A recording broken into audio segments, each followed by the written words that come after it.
रघुवंशी हैं।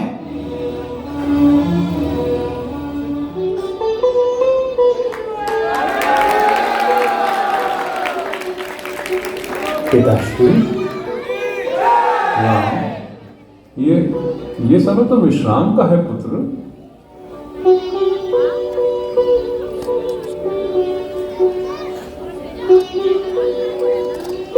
जिस पिता के समक्ष माताओं की ममता भी हार जाती हो, जो पिता स्वयं मेरा आदर्श है, आज उस पिता का आदर्श संकट में है और मैं विश्राम करूं पिताश्री? मैं क्या करूं पुत्र, मैं क्या करूं? पिताश्री, एक याचक राम को मांगने आया है, किंतु उसने ये याचना एक योद्धा से की है, एक राजा से की है, एक रघुवंशी राजा से, एक पिता से नहीं। तो क्या याचना में किसी के प्राण मांग लेना मर्यादा है?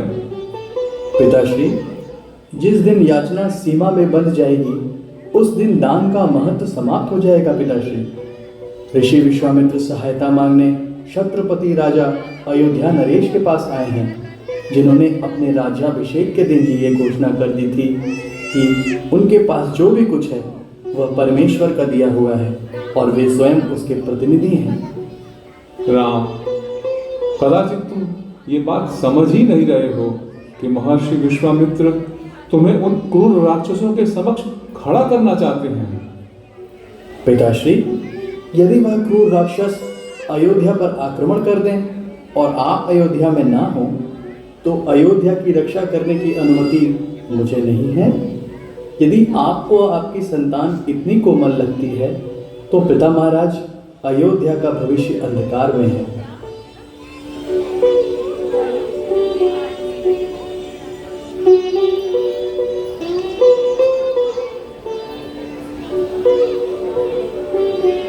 पुत्र राम, मैं तुझे कैसे समझाऊं? पिताश्री, हमारा क्षत्रित्व केवल इस बात से तो सिद्ध नहीं होता कि हमने क्षत्रिय कुल में जन्म लिया हो। ये तो हमारा सौभाग्य है। ऋषि विश्वामित्र हमें हमारा क्षत्रित्व सिद्ध करने का अवसर देने आए हैं। पुत्र राम, मैं उन असुरों से लड़ चुका हूं, इसीलिए मैं जानता हूं पुत्र कि वे कितने भयानक हैं, और ये एक पिता का प्रेम बोल रहा है पुत्र। पिताश्री, आपका ये प्रेम आपको एक पिता के रूप में महान तो बना देगा, किंतु एक राजा के रूप में आपकी कीर्ति को नष्ट कर देगा। वह प्रेम जो व्यक्ति के मार्ग की बाधा बन जाए, वह प्रेम जो व्यक्ति के कर्तव्य के मार्ग का बंधन बन जाए, तो वह कैसा प्रेम है? राम, सच पूछो तो मैं तुम्हारे कारण वचन भंग के दोष से बचा लिया गया। कुल की मर्यादा भंग होते होते बची। तुम्हारे जैसा पुत्र पाकर मैं धन्य हुआ राम। कुल की सेवा के लिए आदेश देकर आपने मुझे धन्य कर दिया पिताश्री। राजन, बहुत शीघ्र ही मैं आपकी धरोहर आपके पास सकुशल लौटाने आ जाऊंगा। राजन, भारतवर्ष का संपूर्ण ब्राह्मण समाज आपके इस कार्य को सदैव स्मरण रखेगा। आइए, मैं आपके साथ राजद्वार तक चलता हूँ।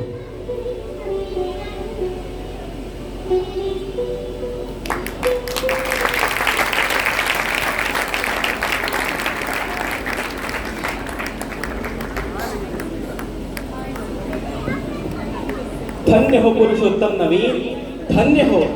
पिता के प्रति वात्सल्यता तथा गुरु के प्रति भक्ति के सामंजस्य ने आज रघुकुल की मर्यादा समय रहते बचा ली। राम अपने अनुज लक्ष्मण के साथ महर्षि विश्वामित्र की यज्ञशाला की ओर अग्रसर है। कितना दुर्लभ संयोग है ये। एक ओर जहाँ वैष्णव पद्धति के प्रमुख उपासक के रूप में ब्रह्मर्षि विश्वामित्र हैं, वहीं दूसरी ओर वैष्णव मूल शिरोमणि प्रभु श्री राम। यह दृश्य देखने ही बनता है। राम केवल क्षात्र धर्म के लिए नहीं विश्वामित्र का अनुपालन करते हैं, अपितु विद्यार्थी के आत्मबल के साक्षात्कारता के लिए भी वे ब्रह्मर्षि विश्वामित्र का अनुपालन करते हैं।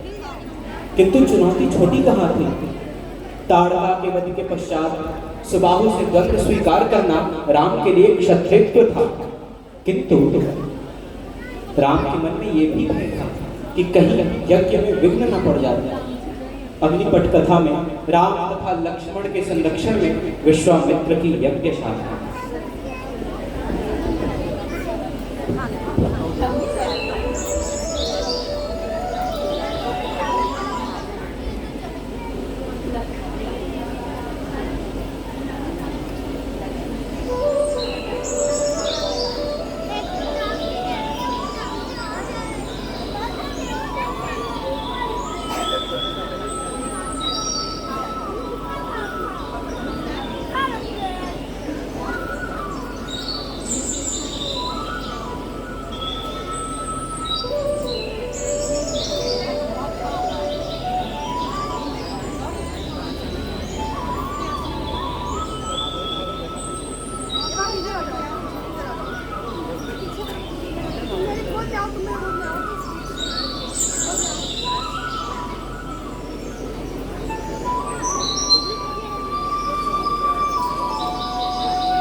राम, इस वन को देख रहे हो? पहले इसे तपोवन कहते थे, किंतु राक्षसों के आतंक से यहाँ के सारे ऋषि चले गए। देखो अब यह वन कितना जीर्ण हो चुका है। मुनिवर, क्या आप अपना यज्ञ यही करेंगे? हाँ, यही करूँगा, किंतु एक बात का ध्यान रहे कि यज्ञ जो एक बार प्रारंभ हो जाए उसे भंग नहीं होना चाहिए। ऋषिवर, अब यदि भंग होगा तो आतंक का भय, आसुरी शक्तियों का अहंकार, अब से यहाँ एक भी आश्रम नहीं जलेगा तथा एक भी ऋषि की हत्या नहीं होगी। मैं तथा लक्ष्मण आपके इस यज्ञ पर असुरों की छाया तक नहीं पड़ने देंगे।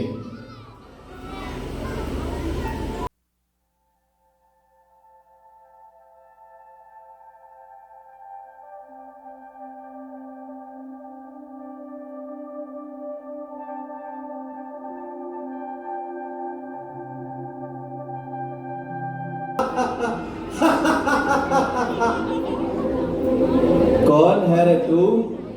दिखने में तो बड़ा छोटा है। क्या सचमुच में तेरे बाड़ों में घातक शक्तियां हैं? असुर सुबाहु, तू जिस राजा का आदेश मानकर यहाँ की सनातन संस्कृति को नष्ट करने आया है, वह यहाँ तेरी रक्षा नहीं कर सकता। उसकी कोई आवश्यकता नहीं। तुम जैसे तुच्छ मानव के लिए मैं अकेला ही पर्याप्त हूँ। एक एक असुर पूरी मानव सेना के बराबर है। सुबाहु, कदाचित तुमने अपनी माता ताड़का के मृत्यु से कोई शिक्षा नहीं ली। मेरी माता के हत्यारे, ले देख एक पुत्र का प्रतिशोध क्या होता है।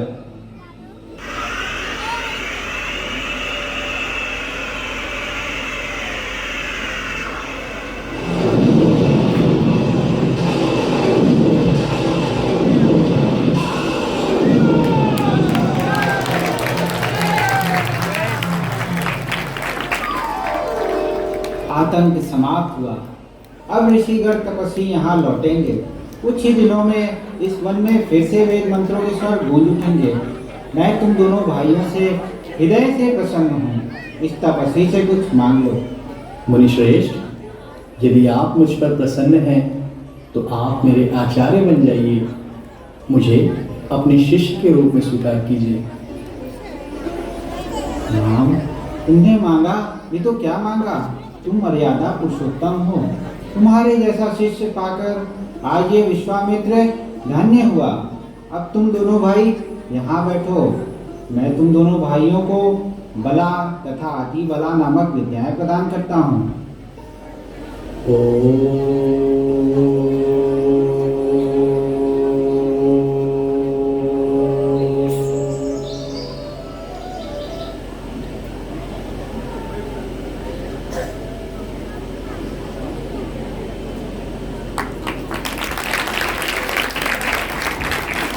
जय हो, जय हो, जय हो जग में जले जहां भी नमन पुनीत अनल को। जिस नर में भी बसे हमारा नमन तेज को बल को। किसी वृंद पर खिले विपिन में पर नमस्य है फूल। सुधी खोजते नहीं गुणों का आदि शक्ति का मूल। ऊंच नीच का भेद न माने वही श्रेष्ठ ज्ञानी है। दया धर्म हो जिसमें सबसे वही पूज्य प्राणी है। क्षत्रिय वही है जिसमें भरी हो निर्भयता की आग। सबसे श्रेष्ठ वही ब्राह्मण है जिसमें हो तब त्याग। तेजस्वी सम्मान खोजते नहीं गोत्र बतला के। पाते हैं प्रशस्ति जन्मे अपना कर्तव्य दिखला के। हीन मूल की ओर देख जब गलत कहे या ठीक, वीर खींच कर ही रहते हैं इतिहासों में लीक। एक और जहां राम की शक्ति परायणता, संबल तथा साहस से मारीच, ताड़िका तथा सुबाहु का दमन हुआ, वहीं दूसरी ओर उनकी भक्त वत्सलता तथा सहनशीलता से एक पाषाण में भी प्राण की ध्वनि आ जाती है। कपटी कुटिल कृतघ्न इंद्र की दुष्टता के कारण महर्षि गौतम के शाप से पतिव्रता माता अहिल्या पाषाण स्वरूपा हो गई थी। आगे की पद कथा में माता अहिल्या उद्धार।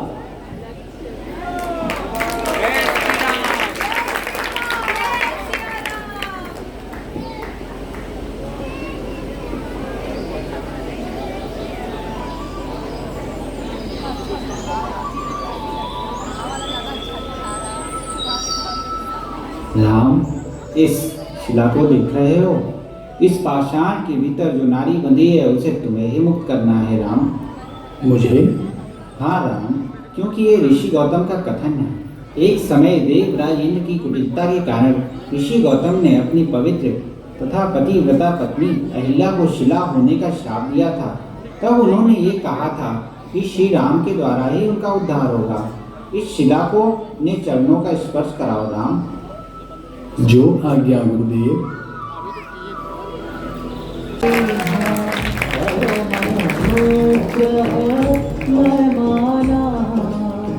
पद कमल परागा रस अनुरागा मन मधु करे पाना।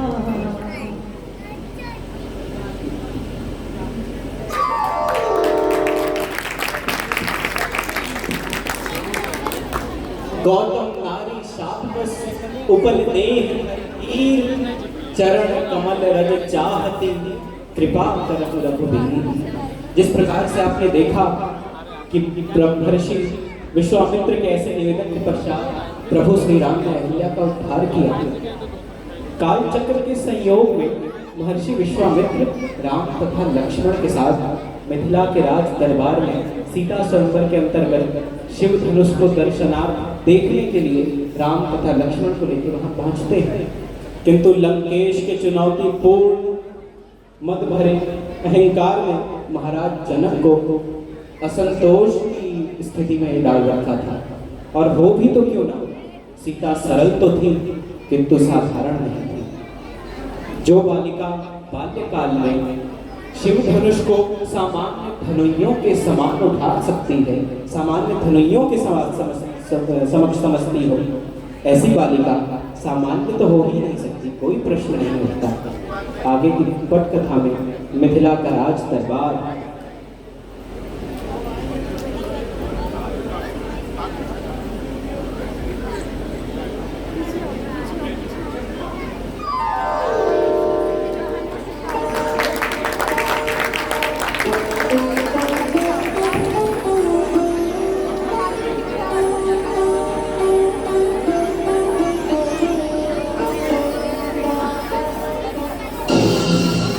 मिथिला नरेश, मैं लंकाधिपति रावण आपके मिथिला राज्य में आने की घोषणा करता हूँ। क्या हुआ मिथिला नरेश, आप हमारा स्वागत नहीं करोगे? छोड़िए मिथिला नरेश, हमने सुना था शिव धनुष की प्रत्यंचा चढ़ाना तो दूर, कोई उसे हिला तक नहीं सका। लंकापति रावण, ये कथन तो आपके लिए भी सत्य हो सकता है। नहीं, कदापि नहीं। ये कथन रावण के लिए सत्य नहीं हो सकता, क्योंकि इस संसार में ऐसा कोई कार्य नहीं जो रावण के लिए कठिन हो। असंभव शब्द रावण के शब्दकोश में है ही नहीं। और फिर मैं तो शिव भक्त हूं। मैंने अपनी इन्हीं भुजाओं से शिव समेत कैलाश पर्वत उठाया था। तब ये धनुष तो मेरे लिए बिल्कुल वैसा ही है जैसे किसी बालक के लिए उसका खिलौना। मिथिला नरेश, वरमाला के साथ सीता को यहां आने का आदेश दीजिए। बस लंकापति, बस। शिव जिसके आराध्य हों वही उनके धनुष को शिशु का खिलौना कहे, ये तो शिव का अपमान है। तुम्हारी पराजय का कारण तुम्हारा अहंकार है। अहंकार से मद, मद से क्रोध और क्रोध से पाप का उदय होता है। लंकेश, अहंकारी व्यक्ति को सदैव अपनी शक्ति का मिथ्या अनुमान रहता है। तुमने सत्य कहा था, तुम शिव भक्त हो, यह कार्य तुम्हारे लिए असंभव नहीं था, किंतु तुम्हारे मिथ्या अहंकार ने एक सरल कार्य को भी कठिन बना दिया। लंकापति, तुम शिव की आराधना भी करते हो तो इस प्रकार जैसे शिव पर बहुत बड़ा उपकार कर रहे हो। जाओ लंका लौट जाओ। जनक नंदनी एक श्रेष्ठ कन्या है जो किसी पुरुषोत्तम को ही प्राप्त हो सकती है। बस बस बस मिथिला नरेश, बहुत हो चुका। मैं लंकेश इससे भली भांति परिचित हूं कि संसार का प्रत्येक ब्राह्मण मेरा शत्रु है। मैं चाहूं तो इसी समय अपने असुर धर्म का पालन करते हुए सीता को यहां से ले जा सकता हूं, किंतु मैं ऐसा नहीं करूंगा मिथिला नरेश। ये अपमान मुझे सदैव स्मरण रहेगा। मैं जा रहा हूं, किंतु उसका एकमात्र कारण तुम मानव का भय नहीं बल्कि मेरे शिव शंभू का कोई संकेत है। किंतु स्मरण रहे मिथिला नरेश, एक दिन इस अपमान का प्रतिशोध ये लंकेश अवश्य लेगा।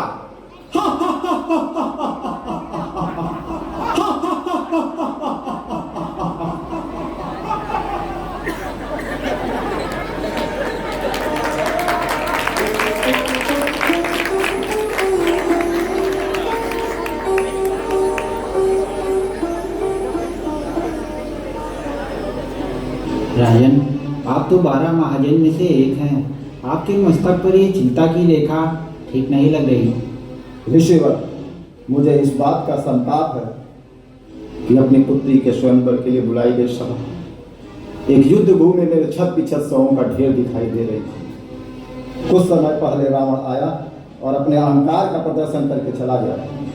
धिक्कार है उन पृथ्वी के समस्त क्षत्रियों पर जिनके हिलाए सिर धनुष नहीं हिला। जिस प्रकार वैराग्य के बिना सन्यासी उपहास का पात्र होता है, ठीक उसी प्रकार वह समस्त क्षत्रिय केवल अपने क्षत्रिय वस्तुओं तक ही सीमित थे। ऋषिवर, क्या इस सृष्टि में ब्रह्मा ने ऐसे किसी क्षत्रिय को नहीं जन्मा जो मेरी पुत्री सीता के योग्य हो? सावधान मिथिला नरेश, सावधान।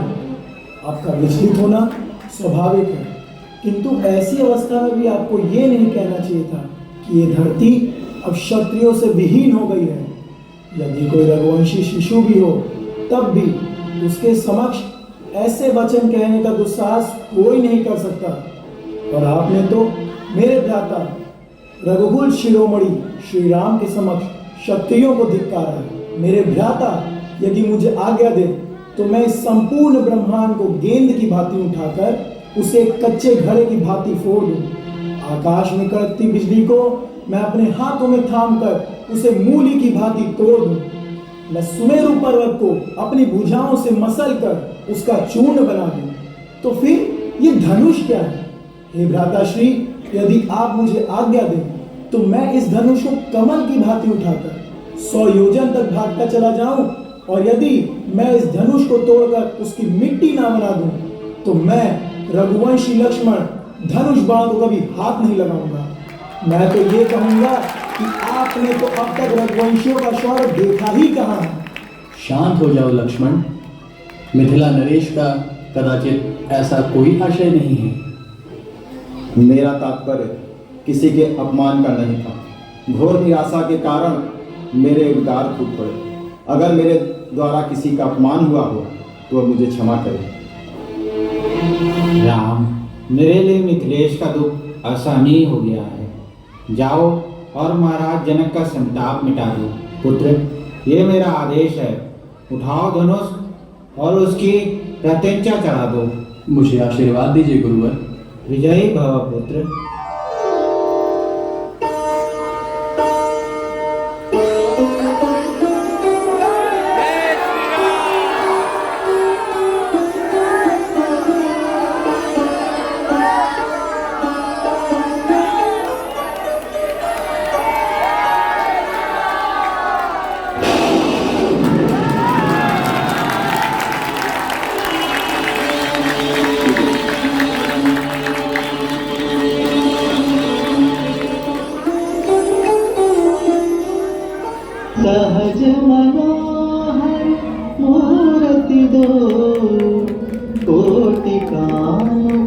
उपमा लघु सो सरद चंद निंदक मुखनी के नीरज नयन भावते जी के सिय शोभा नहीं जाय बखानी जगदम्बिका रूप गुण खानी उपमा सकल मोहि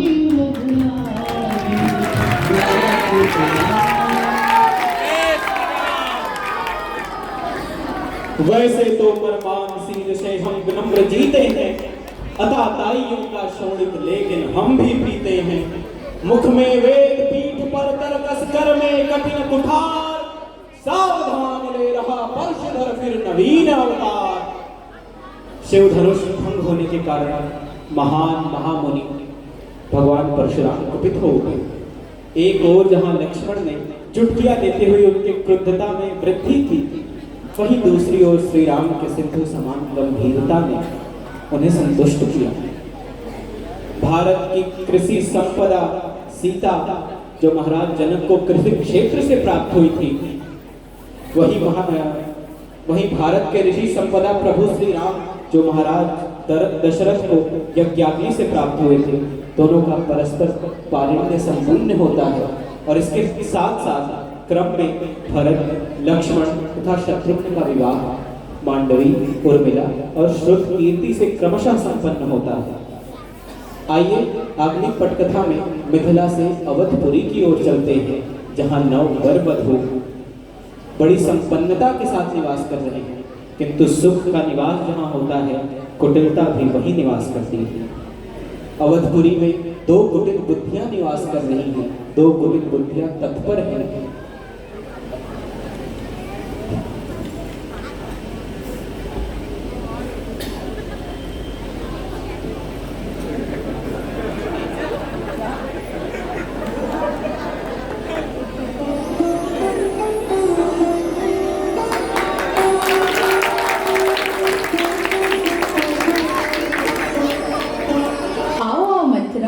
कहाँ रह गई थी तुम? देखो तुम्हारे लिए कितना सुंदर हार निकाल कर रखा है मैंने। राम आ गया है। मेरे राम का राज्याभिषेक होने जा रहा है मंथरा, और मैं बहुत प्रसन्न हूँ। नाटक कैसा नाटक, प्रजा की कुशलता पूछने जाता है।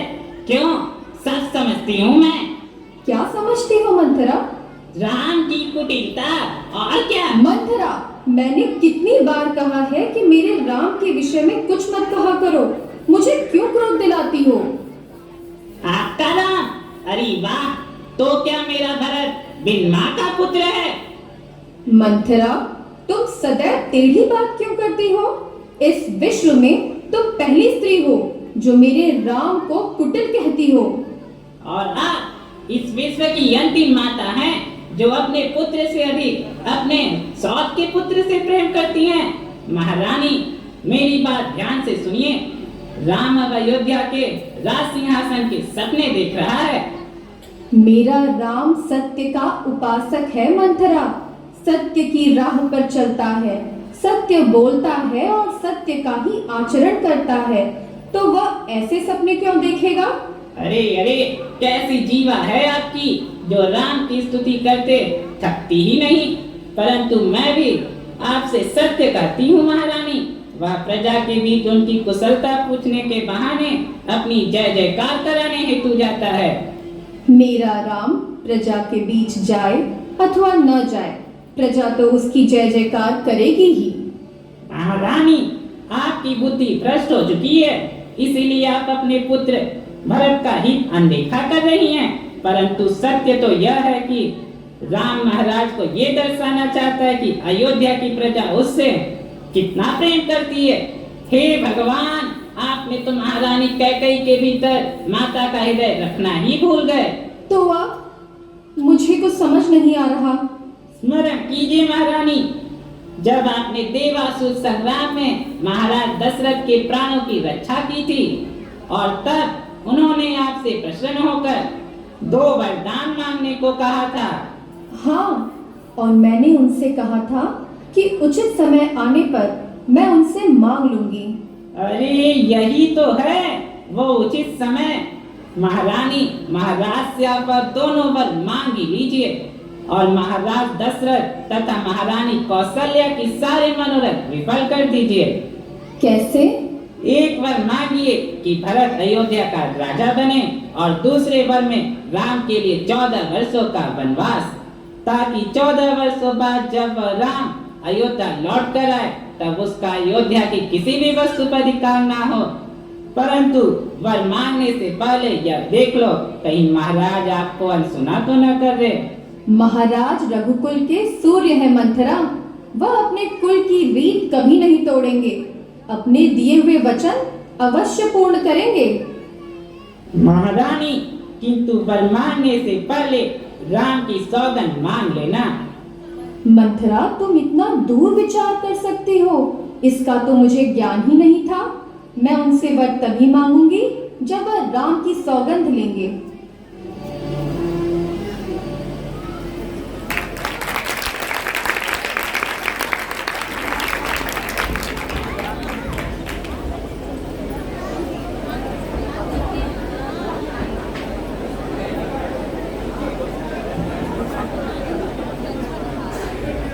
ये कैसी नीति है काल की?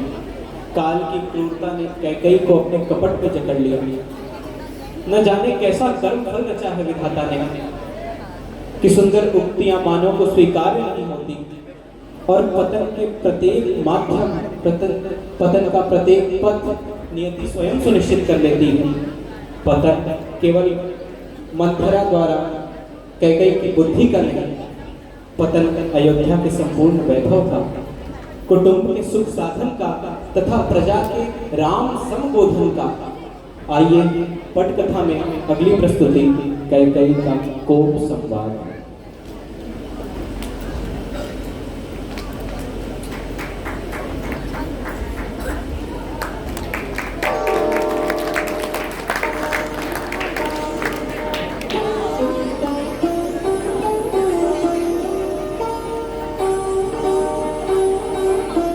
ये मैं क्या देख रहा हूँ प्रिय? मेरी प्रिय रानी कैकेयी, जिसकी मुस्कान से दशरथ भवन में फूल खिल जाते हैं, वह कोप भवन में, जिसकी नथनी की चमक से दशरथ के जीवन में प्रकाश फैलता है, वह इस अंधेरे में। आप तो मेरी प्रिय महारानी हैं। बंद कीजिए अपने प्रेम का ये ढोंग, मुझे और छलने की चेष्टा मत कीजिए महाराज। ये आपको क्या हो गया है? आप हमसे इतनी रुष्ट क्यों हैं? आप नहीं जानते? जानता तो मैं आपसे पूछता ही क्यों? क्या भूल हो गई है हमसे? भूल? भूल तो छोटी होती है महाराज। अपराध कहिए, अपराध। अपराध? कैसा अपराध? और यदि आपको लगता है कि हमने आपके प्रति कोई अपराध किया है तो आप मुझे दंड दीजिए। मैं आपको कोई दंड नहीं देना चाहती, अपितु आपसे कुछ मांगना चाहती हूँ। तो फिर विलंब कैसा? आज्ञा कीजिए, क्या चाहती हैं आप? आपको स्मरण है, युद्ध भूमि में मैंने आपके प्राणों की रक्षा की थी और आपने मुझे वचन दिया था कि मैं जब भी चाहूं, जिस दिन भी चाहूं, आपसे 2 वर मांग सकती हूँ। क्यों, भूल तो नहीं गए? मैं स्वयं को भूल सकता हूँ, परंतु दिया हुआ वचन नहीं। मैं जो मांगूंगी क्या आप मुझे देंगे? आपके मन में संदेह क्यों? मांग कर देखिए। तो फिर लीजिए राम की सौगंध कि मैं जो मांगूंगी आप मुझे देंगे। ठीक है, ली हमने राम की सौगंध, आप जो मांगेंगी दिया जाएगा। तो मैं आपसे अपना पहला वर मांगती हूँ, युवराज का पद राम को नहीं, मेरे पुत्र भरत को दिया जाना चाहिए। क्या? किंतु महारानी, राज्याभिषेक की सारी तैयारियां पूर्ण हो चुकी हैं। हमारा पुत्र राम अयोध्या की जनता को सबसे अधिक प्रिय है और वह सदा से आपको भी तो प्रिय रहा है ना। आप जानती हैं कि वह अपनी माता से अधिक आपसे प्रेम करता है। यदि उसे अपनी छोटी माता के ऐसे विचार ज्ञात होंगे तो उसके मन पर क्या बीतेगी? क्या हुआ उपदेश? मैंने तो आपसे केवल अपना पहला वर मांगा है, दूसरा वर तो आपने अब तक सुना ही नहीं। सुनिए, मैं राम के लिए 14 वर्ष वर्षों का वनवास मांगती हूँ।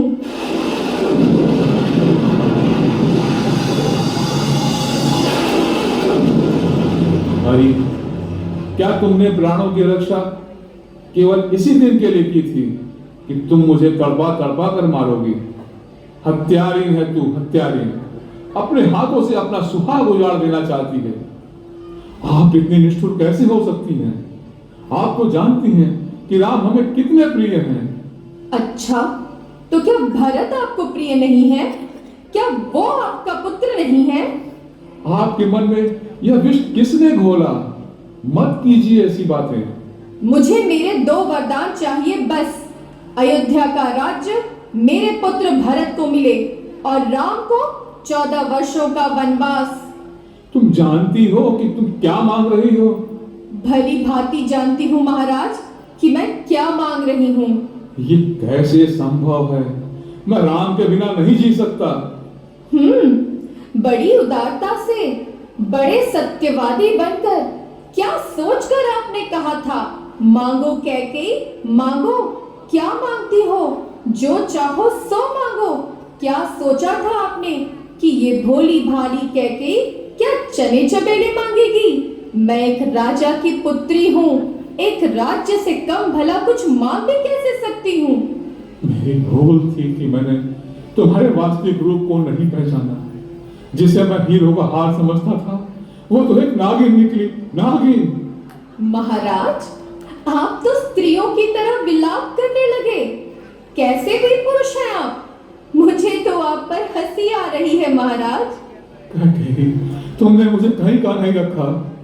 मैं आज ही राम को वन जाते हुए देखना चाहती हूँ महाराज। राजमहल के द्वार से या तो आज मेरी अर्थी निकलेगी या फिर राम वन को जाएगा। तुम अपना दूसरा वर वापस ले लो। महाराज दशरथ रघुकुल शिरोमणि, आपकी वह रघुकुल रीति कहाँ गई? रघुकुल रीत सदा चली आई, प्राण जाए पर वचन न जाए। क्या वह झूठा थोथा प्रलाप था? क्या वह अनर्गल बातें थी? क्या वह झूठा प्रपंच रचाया था? उत्तर दीजिए महाराज, उत्तर दीजिए। हे भगवान, तुमने मुझे कहाँ लाकर मारा? अब मैं अयोध्या वासियों को क्या मुंह दिखाऊंगा? महाराज, अब अधिक प्रपंच मत कीजिए। धर्म हो या अधर्म, यश मिले या अपयश, मैं मेरे भरत की सौगंध खाकर कहती हूँ कि राम को वन भेजने के सिवाय मैं किसी और वर से संतुष्ट नहीं हो सकती। फिर तो ये प्राण भी नहीं रहेंगे। हरि निर्दयी, सूर्य के बिना संसार रह सकता है, जल के बिना मछली रह सकती है, किंतु राम के बिना ये दशरथ के प्राण नहीं रह सकते। तो तोड़ दीजिए अपना वचन। आप तो उन रघुवंशियों में से हैं ही नहीं जिन्होंने अपने वचन को निभाने के लिए अपनी बोटी बोटी कटवा दी। आप तो रघुकुल के कलंक हैं, कलंक।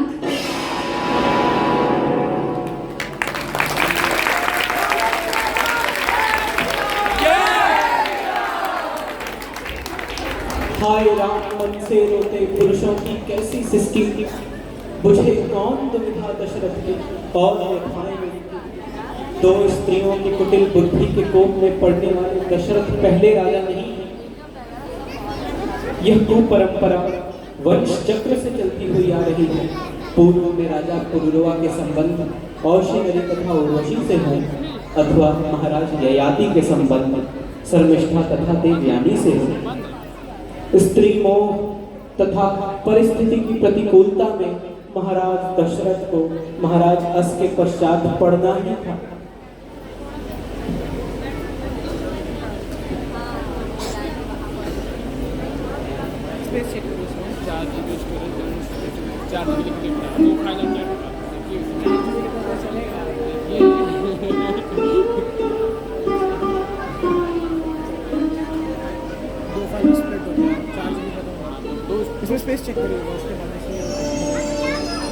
नहीं, नहीं पुत्र नहीं। ये क्या, तुमने ये वनवासी वस्त्र धारण किए? इस दुष्टा की बात में मत आना। पिताश्री, संभालिए, संभालिए अपने आप को पिताश्री। राम, इस दुष्टा की बात में मत आना। तू विद्रोह कर दे मेरे पुत्र, विद्रोह कर दे। अयोध्या से, मुझसे, हम सबसे विद्रोह कर दे राम। मैं तुम्हें इस बात की अनुमति देता हूँ, दशरथ तुझे इस बात की अनुमति देता है। विद्रोह? और वह भी आपसे पिताश्री? क्या किरण सूर्य से विद्रोह कर सकती है? क्या ताप अग्नि से विद्रोह कर सकता है? और ये सब वह अयोध्या नरेश कह रहे हैं, जिन्हें संसार एक आदर्श राजा मानता है, जिन्हें मैं एक आदर्श पिता मानता हूँ। नहीं पिता महाराज, नहीं। आपका राम इतना स्वार्थी नहीं है जो राजपाट के लिए अपने पिता का वचन न निभा सके।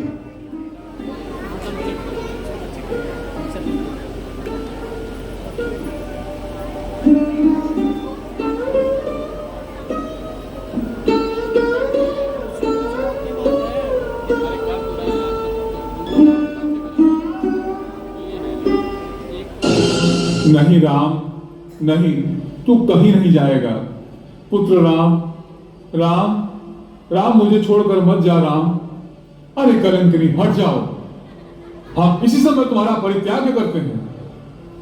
मुझे मेरे राम से अलग करने वाली चंडालिनी, इसके बाद जन्म जन्मांतरों में भी हमारा तुमसे कोई संबंध नहीं रहेगा। तुम आज से ही इसी क्षण से अपने आप को विधवा समझो, विधवा।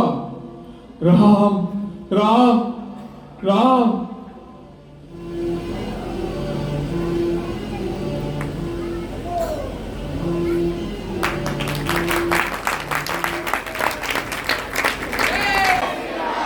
जय श्री राम, जय श्री राम।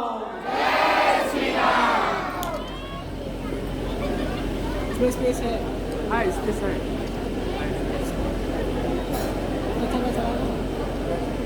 उसको बंद चल रहा है, दोनों चल रहा है।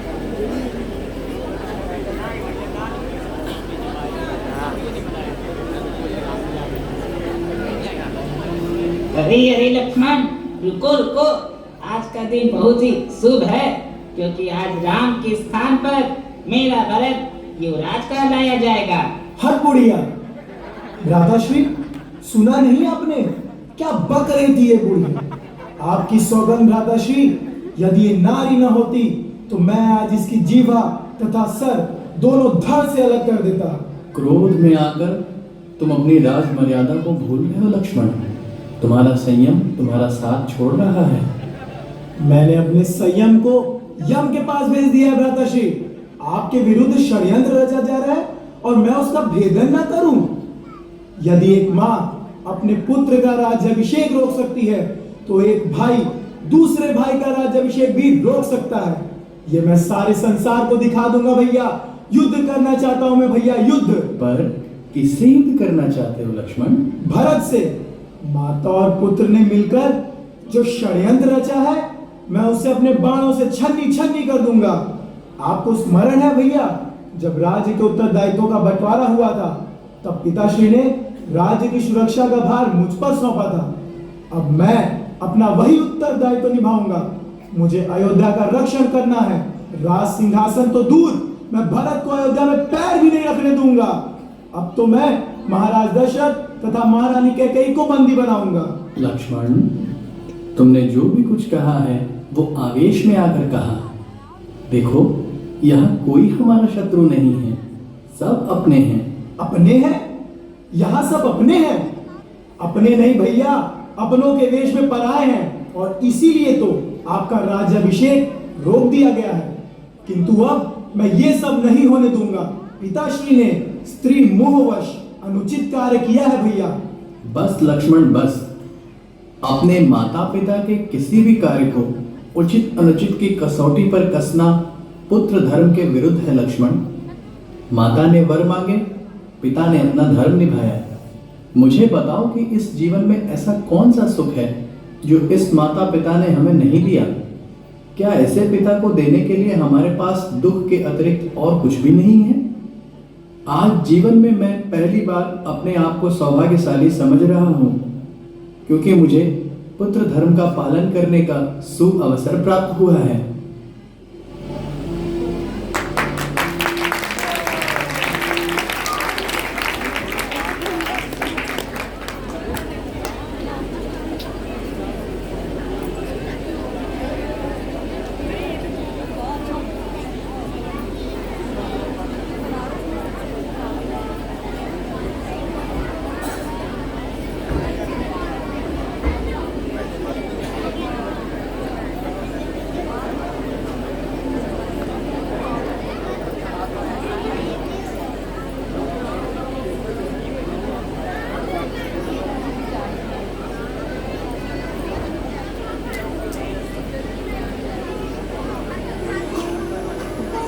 सीते, ये क्या देवी, आपने किस प्रकार के वस्त्र धारण कर लिए? नाथ, एक पत्नी के लिए उसके पति के वियोग से बढ़कर इस संसार में दूसरा दुख कोई नहीं होता। आपके बिना तो स्वर्ग भी नरक के समान है। पति के बिना स्त्री को सभी सूर्य से बढ़कर तपाने वाले होते हैं। शरीर, धन, घर, पृथ्वी, नगर और राज्य, पति के बिना स्त्री के लिए ये सब शोक का समाज होता है। भोग रोग के समान है। ये गहने भार रूप हैं और ये संसार यम यातना के समान है। आपके बिना इस जगत में मेरे लिए कुछ भी सुखदायी नहीं है। आपके साथ वन के पशु पक्षी ही मेरे कुटुंबी होंगे। वन ही नगर और पर्णकुटी ही स्वर्ग से भी अधिक सुखदायी होगी। कंद, मूल और फल अमृत के समान होंगे। आपके चरणों का ध्यान करने मात्र से वन की सारी थकावट मिट जाएगी। हे रघुनंदन, मेरी आपसे नम्र प्रार्थना है कि आप मुझे अपने साथ वन ले चलिए। ठीक है, चलो लक्ष्मण।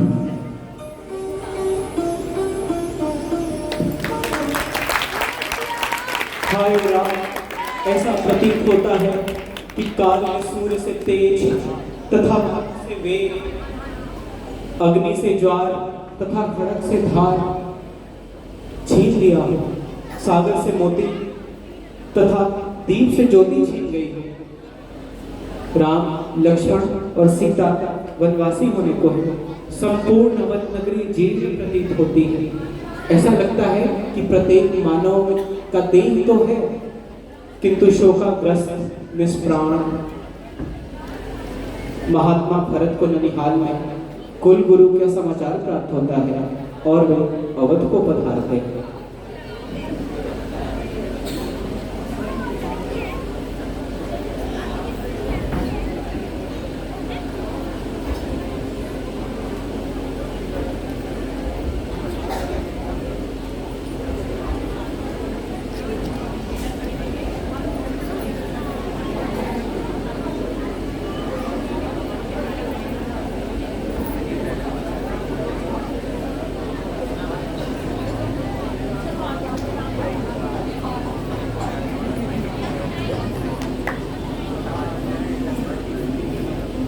न जाने क्या हुआ है अयोध्या में, जो भी मिलता है उदासी पूर्वक अभिवादन करता है और चला जाता है। ऐसा प्रतीत होता है जैसे सब किसी शोक में डूबे हों। मेरी समझ में नहीं आ रहा है पुत्र कि पहले मैं तुम्हें कौन सा समाचार सुनाऊं, शुभ समाचार या फिर शोक समाचार? शोक समाचार? पहले तो आप मुझे वो समाचार बताइए जिसमें सारा राजमहल डूबा हुआ है। परिवार में सब कुशल तो है? पुत्र, तुम तो जानते हो कि विधाता के लेख के आगे किसी की नहीं चलती और पिताश्री अपना नश्वर शरीर त्याग कर चले गए। क्या? पिताश्री चले गए और आप मुझे यह समाचार इस प्रकार दे रही हैं जैसे कि आपका उनसे कोई संबंध ही ना हो। हमारे जन्मदाता हमें छोड़कर चले गए और आप पर इसका कोई प्रभाव नहीं। पुत्र, मैं तुम्हें कैसे समझाऊं कि राम के कारण ही उनके प्राण गए हैं। नहीं, यह सत्य नहीं है। यदि स्वयं ब्रह्मा भी मुझसे ये कहे तब भी मैं इस बात को नहीं मानूंगा। ये सत्य है पुत्र, क्योंकि मैंने तुम्हारे अधिकारों के लिए संघर्ष किया। तुम्हारे विरुद्ध यहाँ अन्याय का षड्यंत्र होने वाला था। तुम्हारी अनुपस्थिति में यहाँ मुझे बताए बिना राम को राजा बनाने की तैयारियां हो रही थी। इसीलिए मैंने महाराज से अपने 2 वर मांगे। पहले वर में मैंने तुम्हारे लिए अयोध्या का राज्य मांगा और दूसरे वर में राम के लिए 14 वर्षों का वनवास। अनर्थ हो गया, घोर अनर्थ। मेरे भ्राताश्री को वनवास भेजने वाली आप हैं। ऐसा वर मांगने से पूर्व आपकी जीवा घर क्यों नहीं गई माते? यह आकाश आप पर टूट कर गिरा क्यों नहीं? मर गया पुत्र आपका, मर गया भरत, मेरे भ्राता श्री वन चले गए, मेरे ही कारण भैया को वन जाना पड़ा। धिक्कार है आपका मेरी माता कहलाने पर और मुझे आपका पुत्र कहलाने पर। अपनी महत्वाकांक्षा के पूर्ति के लिए आपने अपने पुत्र को बलि का पशु बना दिया और साथ ही साथ मेरे पिता की भी हत्या कर दी आपने। नहीं पुत्र नहीं, मैं तो तुम्हारी माता हूँ। माता? और आप कलंकनी हैं आप।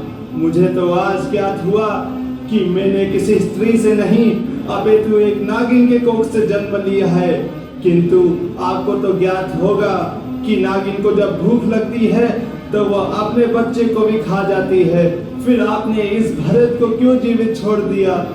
इस संसार को तो अपना कलंकित मुख दिखाने से तो बच जाता ये भरत।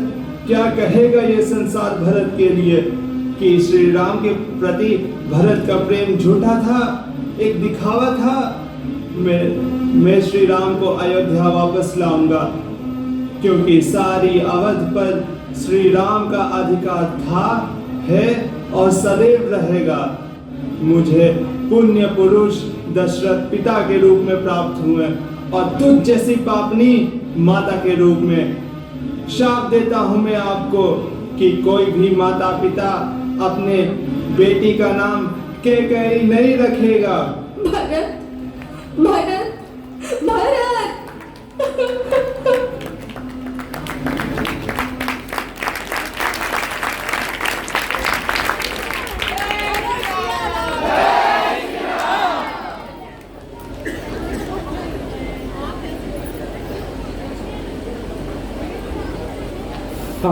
हाय भरत, हाय कैकेयी, जनकर ही जननी जान सकी ना जिसको, तनु तड़प तड़प कर तप्त तात ने त्यागा।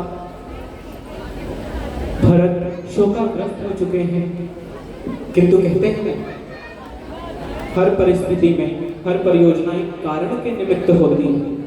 राम, लक्ष्मण, भरत तथा शत्रुघ्न धर्म, अर्थ, काम तथा मोक्ष के प्रतिमूर्ति हैं। राम धर्म के प्रतिमूर्ति हैं जो सदैव लक्ष्मण के साथ रहते हैं।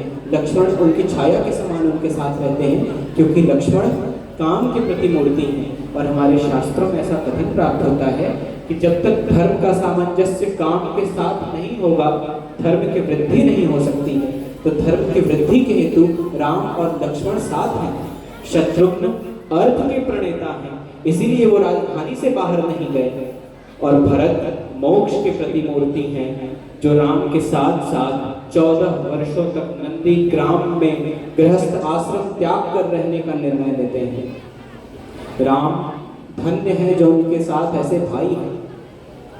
आगे की पटकथा में हम देखेंगे कि राम जो धर्म के प्रतिमूर्ति हैं, उनके समक्ष भरत जो मोक्ष की प्रतिमूर्ति हैं, निज सार्थकता के लिए साधन एकत्रित करने पहुंचेंगे। जय श्री राम।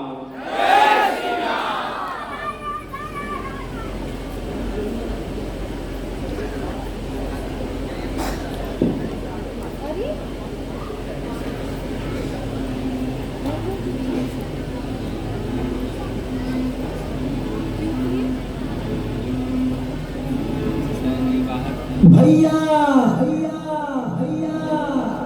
नाथ, ये तो लक्ष्मण की आवाज है। हाँ, ऐसा प्रतीत होता है जैसे वो अत्यंत क्रोधित हो उठा हो। लक्ष्मण? भैया वो कोई दूसरा नहीं हो सकता भैया, क्योंकि चारों ओर सूर्य पताकाएं लहरा रही हैं। सूर्य पताकाएं? कहाँ लक्ष्मण? सेना सहित आया है वो भैया। सेना? कौन कौन आया है लक्ष्मण? और कौन आएगा हम पर आक्रमण करने? आपका प्यारा भाई भरत। वो अपने साथ सेना लेकर क्यों आया है? भरत के मन में कुटिलता आ गई है भैया। वो अयोध्या पर राज करने के लिए अपने रास्ते के कांटे श्री राम को सदा के लिए निकाल कर फेंक देना चाहता है। इसीलिए वह हम पे सेना सहित आक्रमण करने आया है। परंतु वह ये बात भूल गया है कि लक्ष्मण अभी तक जीवित है। लक्ष्मण, तुम कैसी बातें कर रहे हो? भरत की बुद्धि कुटिल नहीं हो सकती है। क्यों नहीं हो सकती भैया? क्यों नहीं हो सकती? जब माता की बुद्धि कुटिल हो सकती है, तब उसके पुत्र की क्यों नहीं हो सकती?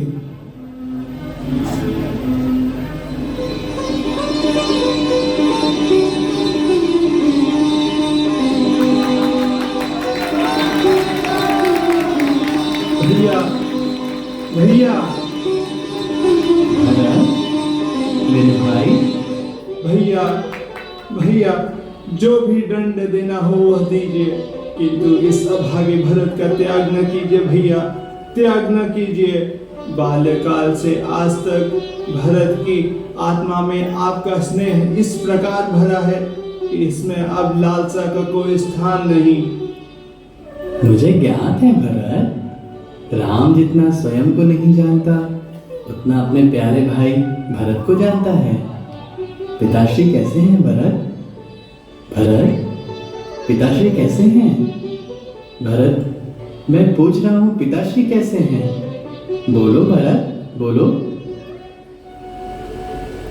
भैया, किस मुख से कहूँ, किस मुख से कहूँ भैया कि नियति ने उन्हें हमसे छीनकर अतीत को भेंट कर दिया। पिताश्री, पिताश्री, हम सब अनाथ हो गए पिताश्री, हम सब अनाथ हो गए।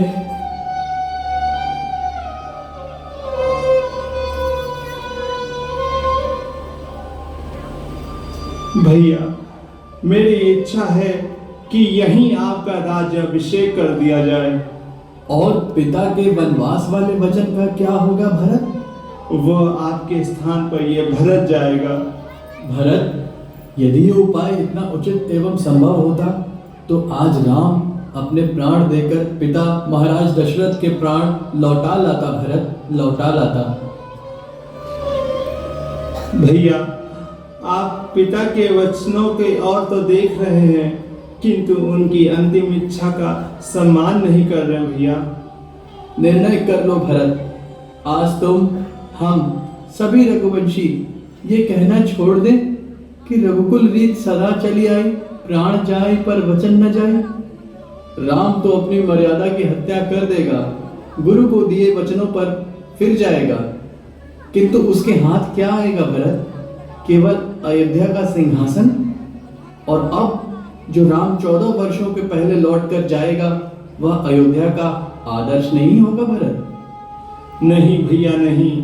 समस्त अयोध्या पर राज करने वाले राम अब भी अयोध्या पर राज करेंगे।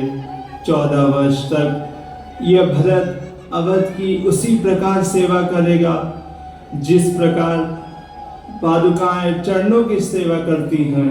इसलिए मैंने निर्णय लिया है भैया कि आप मुझे अपनी पादुकाएं भेंट में दे दें। मैं इन्हें अयोध्या की राज धरोहर स्वरूप अयोध्या ले जाऊंगा, इन्हीं का राज्याभिषेक करूंगा भैया।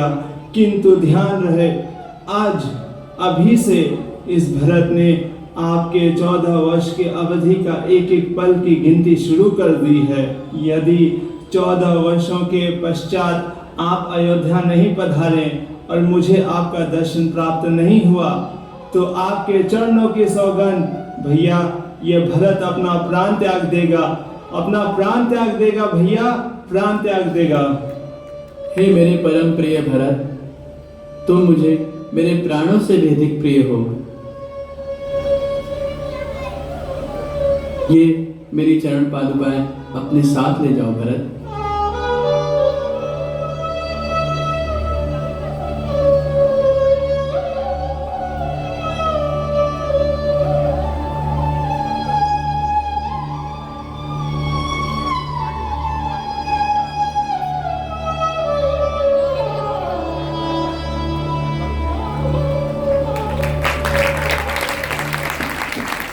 धन्य धन्य शतबार धन्य वह एक माई का लाल जिसने भक्ति परायणता की तो अपने अग्रज प्रभु श्री राम की।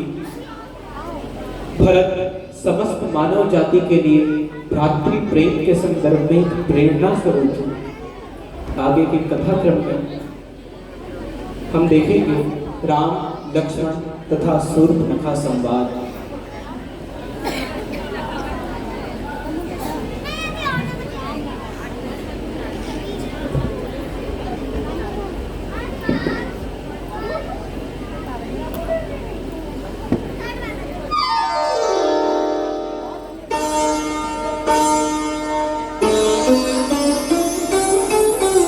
ओम सूर्याय नमः। ओम भास्कराय नमः। ओम आदित्याय नमः।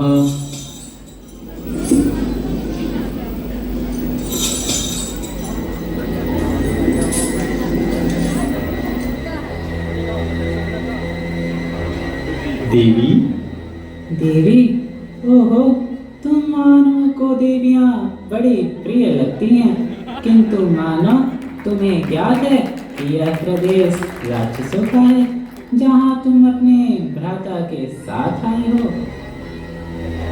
तो आपको यह भी ज्ञात है कि मैं अपने भ्राता के संग आया हूँ? तुम्हारे साथ एक स्त्री भी है, मैं यह भी जानती हूँ। तब तो मैं यह कहूँगा देवी कि आप कोई साधारण स्त्री नहीं हैं।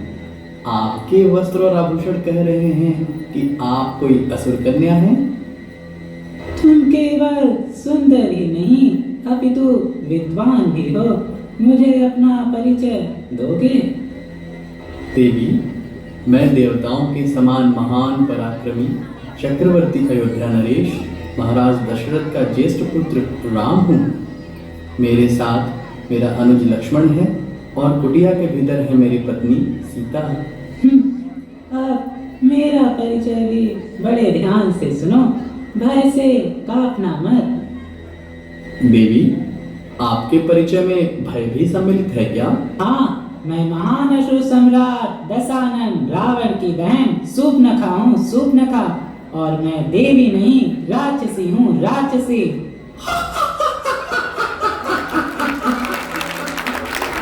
देवी, सचमुच में मैं आपका परिचय सुनकर भयभीत हो गया हूँ। राम, तुम संसार के पहले मानव हो जिसे देखते ही मैंने अपना हृदय दे दिया। तुम्हारे पास एक दासी तो है ही, मुझे भी अपनी दासी के रूप में स्वीकार कर लो। देवी, सर्वप्रथम तो मैं आपको ये बता दूं कि पत्नी पति का आधा अंग होती है, अर्धांगिनी कहलाती है। तो ठीक है, तुम मुझे अपनी अर्धांगिनी बना लो। ये तो संभव नहीं है देवी, क्योंकि मेरे पास तो एक ही शरीर है और एक ही शरीर में एक ही आधा अंग होता है। मैंने प्रारंभ से ही एक पति व्रत लिया है और मैं उसका पालन अवश्य करूंगा। भ्राताश्री, ये देवी कौन है? अब यदि तुम चाहो तो मेरे अनुज लक्ष्मण से प्रार्थना अवश्य कर सकती हो। ठीक है। लक्ष्मण, तुम भी सुंदर हो, तुम्हारा नाम भी सुंदर है। यदि तुम मुझे अपनी संगनी के रूप में स्वीकार करोगे तो मैं अपने भ्राता रावण से कहकर तुम्हें इस दंडकारण्य का स्वामी बना दूंगी।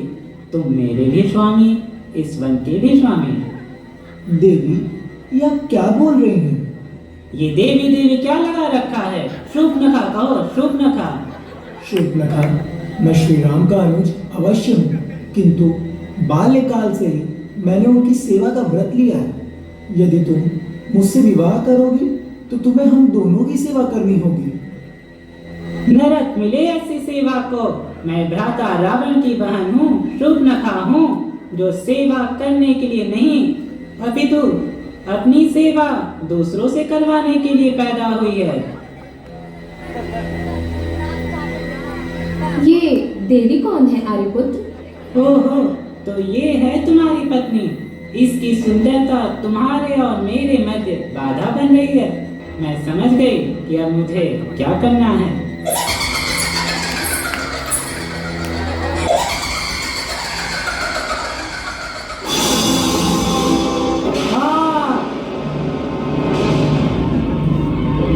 ये क्या किया तुमने? मेरी नासिका काट दी, मुझे कुरूप बना दिया। मैं तुम सबका वध करूंगी। मैं अपने भ्राता दशानन रावण से कहकर तुम सबका वध कराऊंगी। आर्यपुत्र, ये कैसा अशुभ संकेत है? मुझे इस संपूर्ण क्षेत्र को असुरों से मुक्त करना है। हो सकता है कि उस कार्य पूर्ति का समय आ गया हो।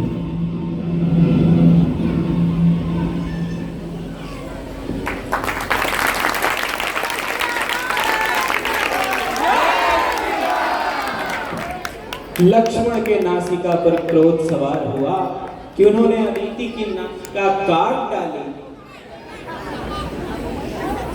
लक्ष्मण महाप्रभु ने शूर्पणखा की नाक काट दी।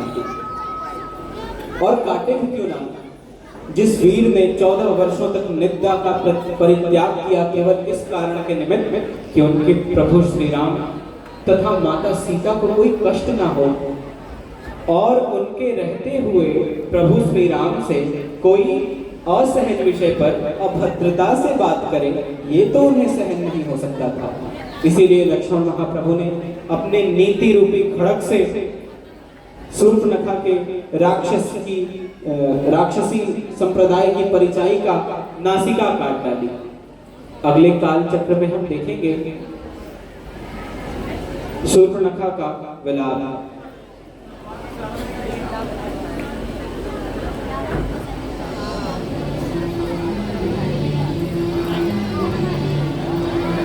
त्राहिमाम भ्राताश्री, त्राहिमाम भ्राताश्री। शूर्पणखा, ये दशा तुम्हारी कैसे हुई? किसने की? एक मानव राम, जिसने असुर संस्कृति के नाम के साथ साथ आपकी बहन की भी नाक काट दी। एक शूद्र मानव और उसका इतना बड़ा दुस्साहस! अरे वाह, स्वयं विष्णु भी ऐसा करने के पूर्व 100 बार सोचेगा। क्या उसे ज्ञात नहीं उसने लंकेश की बहन के अंग भंग करने का दुस्साहस किया है? उसके भ्राता रावण अग्नि को भी भस्म कर देता है, जिससे स्वयं काल भी डरता है। बातें कीजिए भ्राताश्री, केवल बातें। एक मानव ने आज असुरों को चुनौती दी है। उस शूद्र मानव को तुम्हारी इस दशा का मूल्य चुकाना होगा। मैं वह हाथ काट दूंगा जिसने मेरी बहन का अंग भंग करने का दुस्साहस किया है। तू चिंता न कर बहन, तेरा भ्राता एक शल्य चिकित्सक है, आयुर्वेद का ज्ञाता है। मैं तुम्हारी नासिका ठीक करूंगा, किंतु उस शूद्र मानव राम को दंड देने के पश्चात अब मुझे ज्ञात हुआ कि ये राम कौन है। ये तो वही मानव है जिसने सीता स्वयंवर में सीता को जीता था।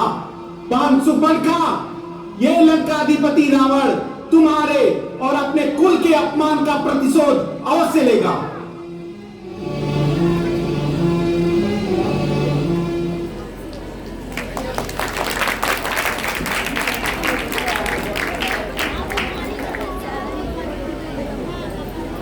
तत्पश्चात रावण के आदेश पर खरदूषण ने श्री राम से द्वंद्व किया और अंततः सेना सहित परास्त हुए। जब यह समाचार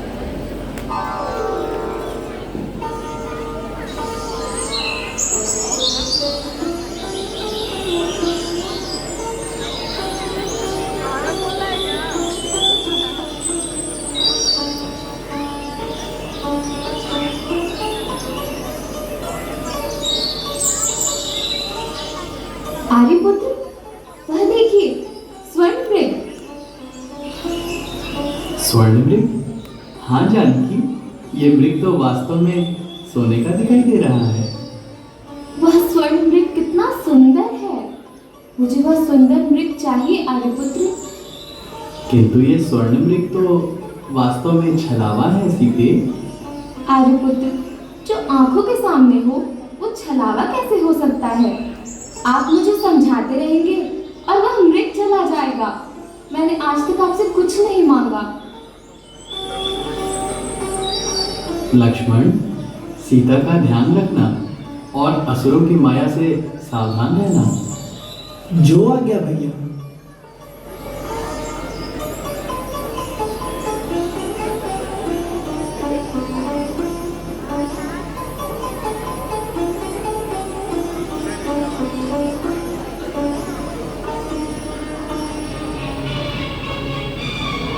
लक्ष्मण, लक्ष्मण, लक्ष्मण, भ्राता लक्ष्मण, बचाओ, बचाओ, बचाओ, बचाओ लक्ष्मण, भ्राता लक्ष्मण, आपने कुछ सुना? ये आवाज तो नाथ की लग रही है। भाभी, ये दंड कारण्य है। मायावी असुरों से भरा पड़ा है। ये अवश्य कोई असुर की माया है। नहीं नहीं लक्ष्मण, ये कोई दानवीय माया नहीं है। ये आर्यपुत्र की पुकार है। वे आपको सहायता के लिए पुकार रहे हैं। वे संकट में है लक्ष्मण। भाभी, जिन श्री राम ने देखते ही देखते खर दूषण और त्रिशिरा को उनकी सेना सहित समाप्त कर दिया, वे संकट में कैसे हो सकते हैं? लक्ष्मण, तुम वाद विवाद में उलझ रहे हो, मेरे आदेश का उल्लंघन कर रहे हो। इसका क्या कारण है? भाभी, तुम्हारे भैया संकट में हैं, तुम्हें पुकार रहे हैं और तुम दानवीय माया की दुहाई देकर निश्चिंत हो। इसका क्या कारण है?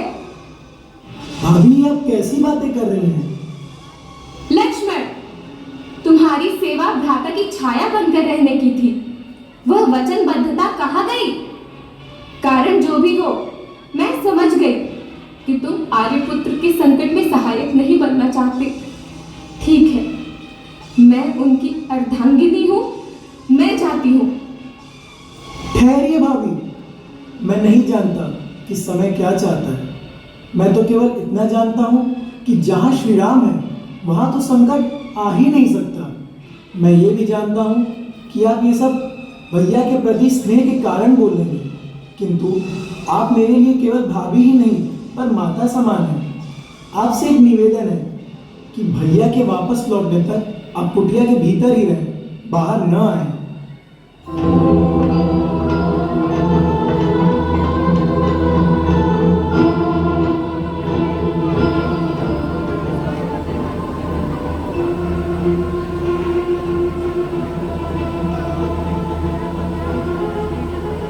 भाभी, ये आपकी सुरक्षा हेतु रेखा है, कृपया इसे लांघना मत। अब मैं जाता हूँ।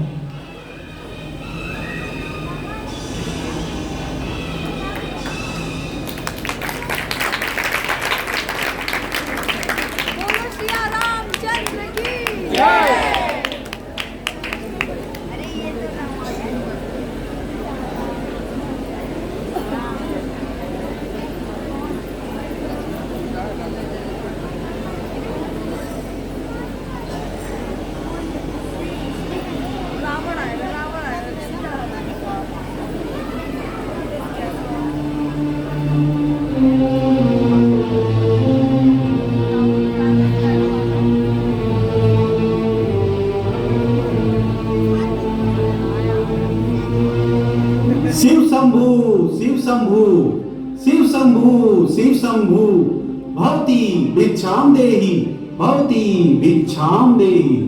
प्रणाम मुनिवर, ये लीजिए कुछ फल। ये क्या, इतनी दूर खड़ी होकर मुझे भिक्षा दे रही हो? क्या मैं अछूत हूँ?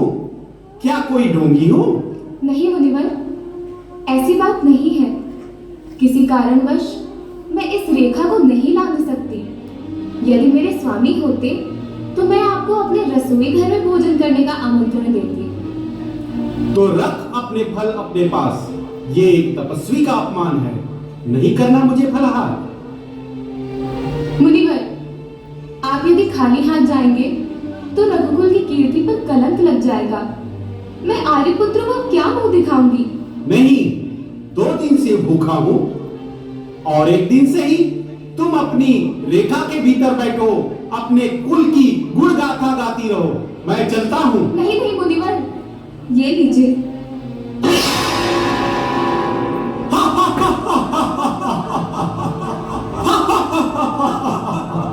कौन है तू मायावी? पहचाना नहीं? रावण हूँ मैं, रावण।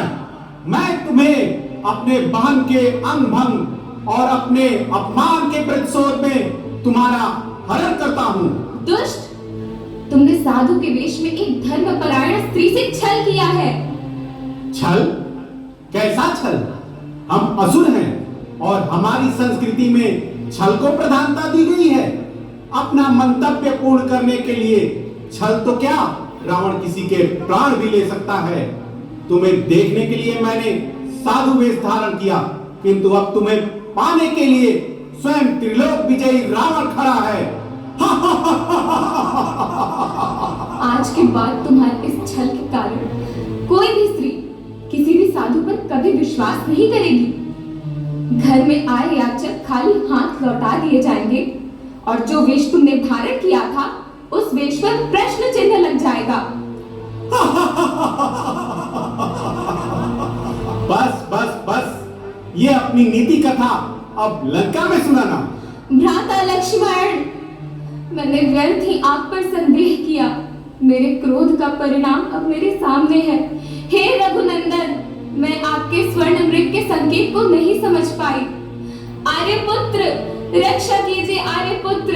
लक्ष्मण, भ्राता लक्ष्मण, रक्षा कीजिए।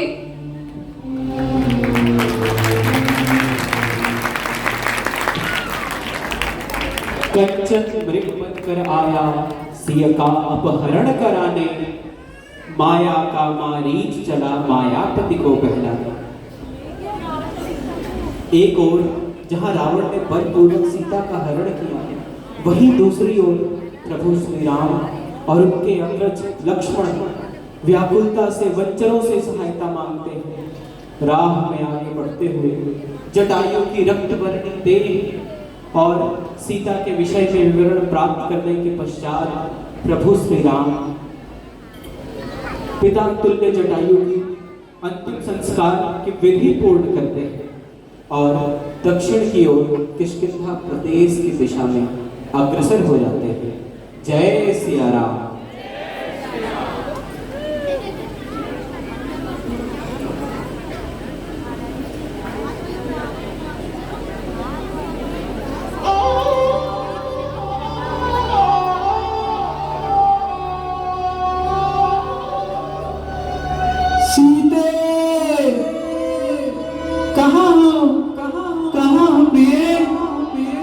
माते, कहाँ है आप?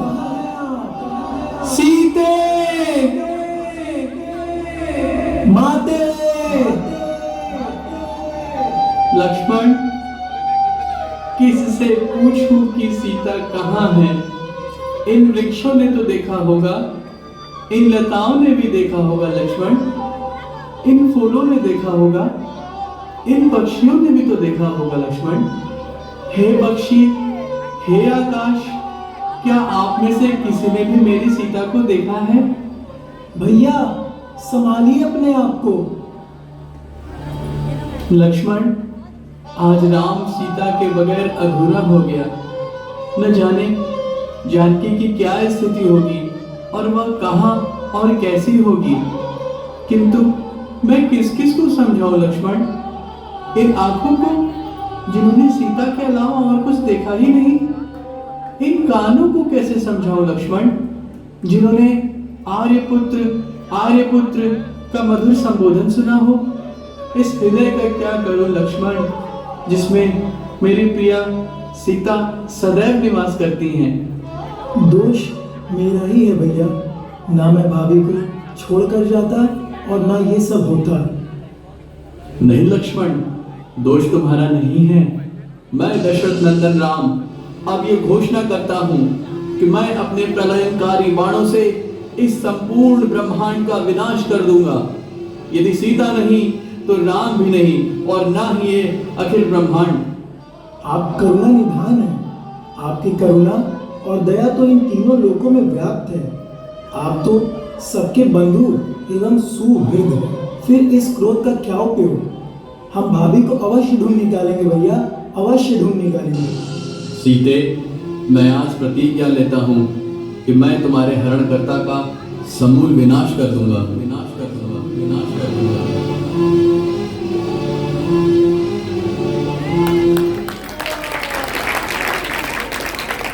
इस प्रकार व्याकुलता से प्रभु श्री राम तथा अनुज लक्ष्मण सीता का पता लगाते हैं। इसी काल चक्र में किष्किंधा कांड की कथा प्रारंभ होती है, जहां प्रभु श्री राम की भेंट उनके सबसे कनिष्ठ भक्त प्रभु हनुमान से होती है।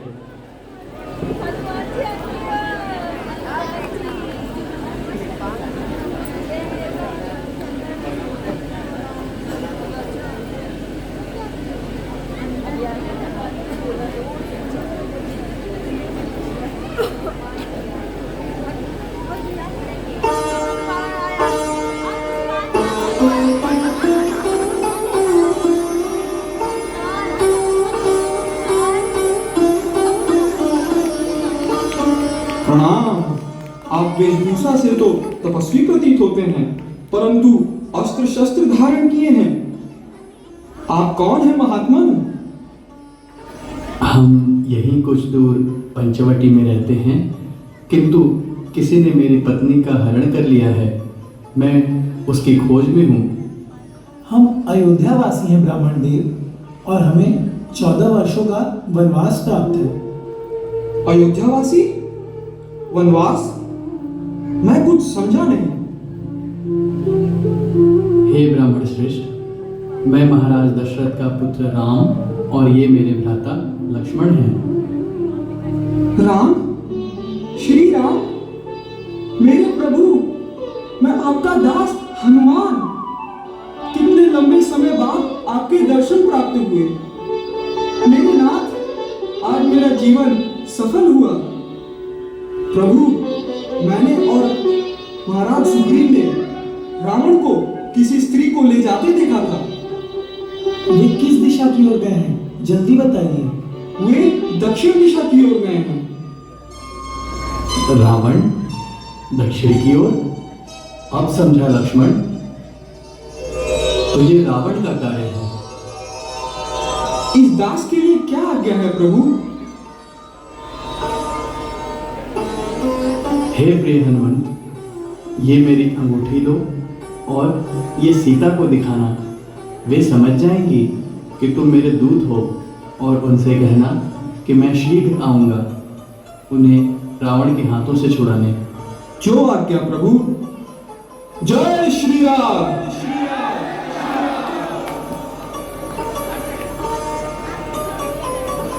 धर्म हेतु अवतरहु गोसाई, मारहु मोहि व्याध की नाई।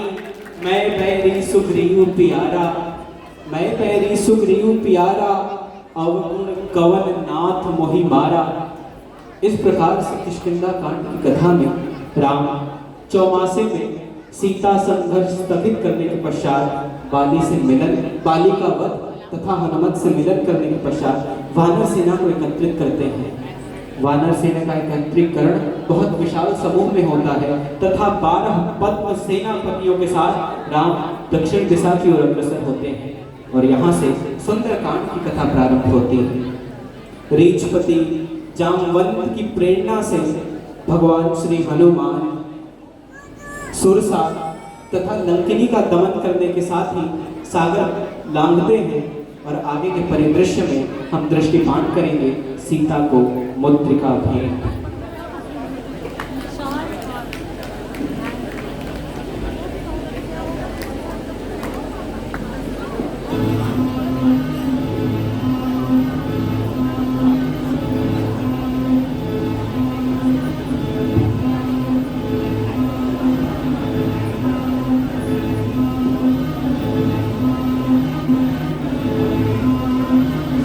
हे कमल लोचने, जिसे देखना तुम्हारी नियति बन चुकी है, उससे दृष्टि न बचाओ सुंदरी। दुष्ट, अधम, पापी, मेरे लिए तो पर पुरुष को देखना भी पाप है, और फिर तुझ जैसा पापी जो संतान तो है ऋषि की, किंतु कल पशु के समान है। तुम्हारा ये आवेश बड़ा मनमोहक है। सीता, तुम्हारे ये शब्द रूपी बाण मुझे सुख प्रदान कर रहे हैं, परंतु यह भी जान लो, राम के दर्शन अब तुम्हें कभी नहीं होंगे, और तुम्हें ढूंढते ढूंढते निष्प्राण हो जाएगा वो राम। सीता, जिस वस्तु की कामना करोगी वह तुम्हारे सामने होगी। संपूर्ण लंका तुम्हारे सामने हाथ जोड़े खड़ी रहेगी। यदि रावण चाहे तो सारे देवता प्रतिदिन तुम्हारी वंदना करेंगे, अप्सराएं तुम्हारा श्रृंगार करेंगी। जब तुम चलो तो तुम्हारे कोमल चरणों के नीचे आकाश धरती पर लेट जाया करेंगे। रावण पर विश्वास करो सीता। ये सारी बातें किसे सुना रहे हो दुष्ट? ये आडंबर किसे दिखा रहे हो? तुम जो भी हो, मेरी दृष्टि में दुष्ट हो, अनाचारी हो, व्यभिचारी हो, और यही तुम्हारा अहंकार तुम्हारे सर्वनाश का कारण होगा। अहंकार? अहंकार वीर पुरुषों का अलंकार होता है, किंतु तुम इसे नहीं समझोगी सीता, क्योंकि जिस अलंकार को तुम अहंकार मानती हो वही रावण की पहचान है। मैं इस समय ऐसी स्थिति में हूं कि तुमसे मधुर व्यवहार की आशा भी नहीं करता।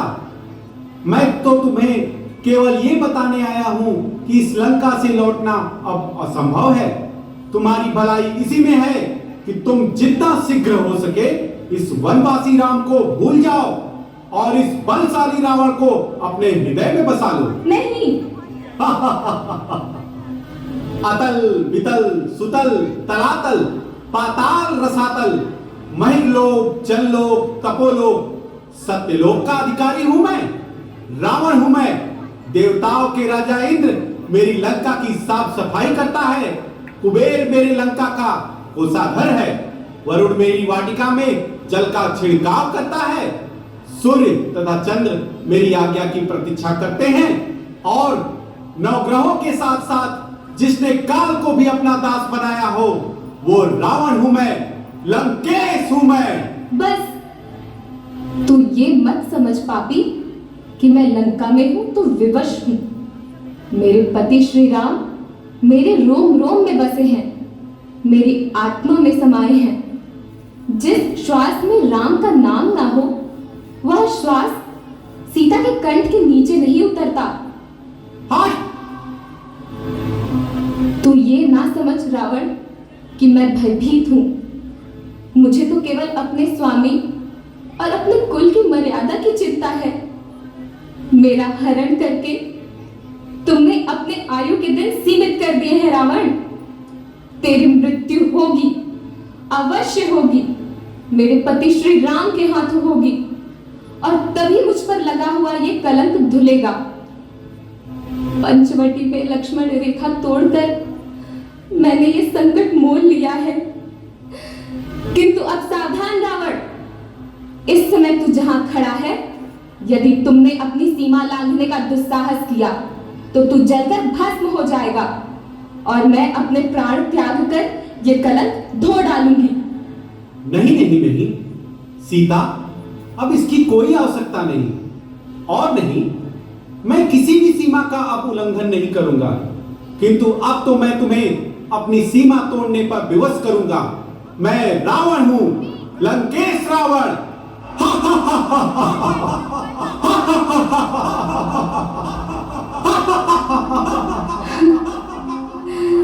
देखिए आर्यपुत्र, अपनी जानकी की दशा देखिए।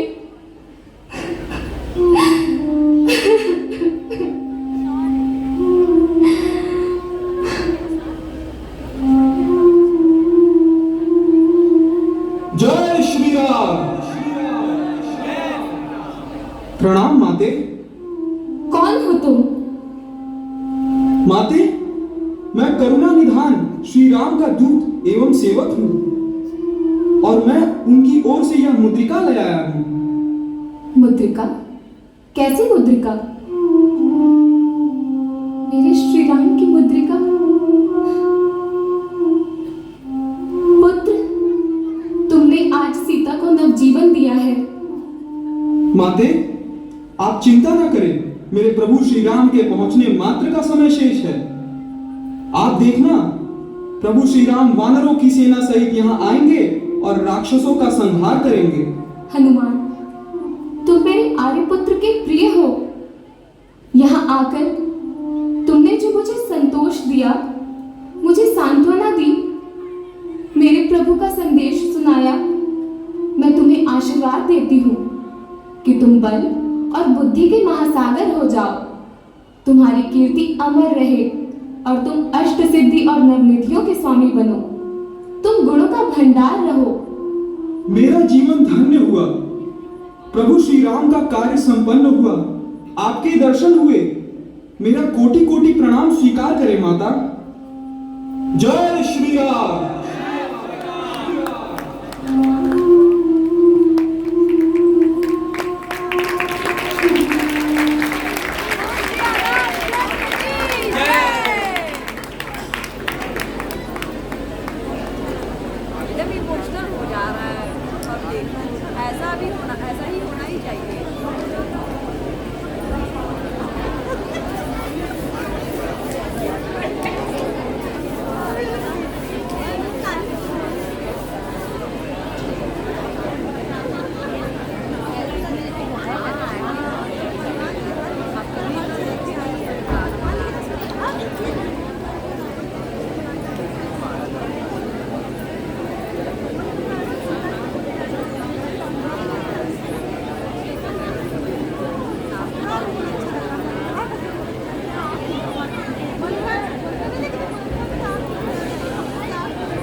पद पर परे नेत्र पद।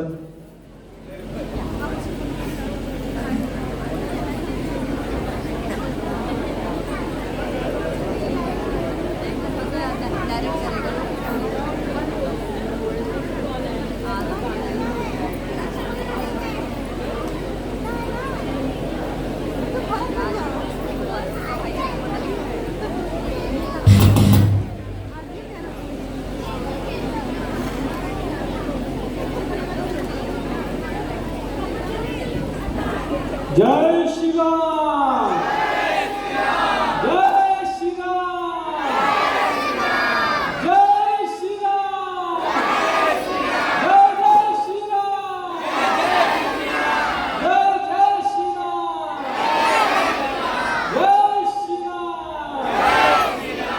जय श्री राम, जय जय श्री राम।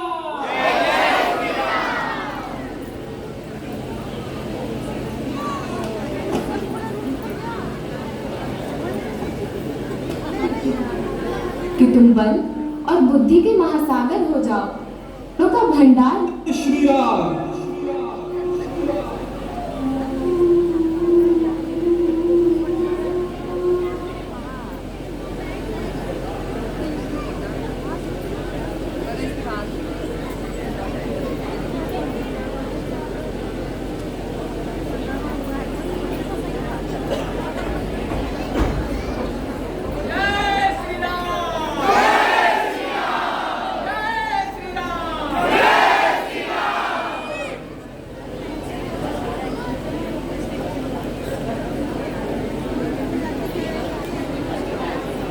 हरे कृष्णा कृष्णा कृष्णा हरे हरे, हरे राम राम राम हरे हरे, हरे कृष्णा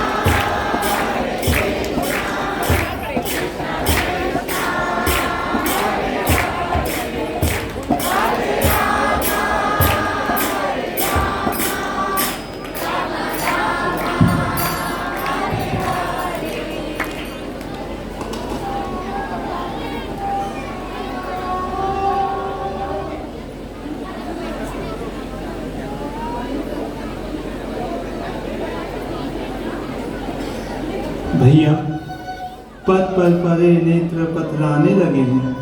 आपने तो इस अभागे भरत को वचन दिया था कि आपके वनवास की अवधि इस अयोध्या के सीमा पर समाप्त होगी।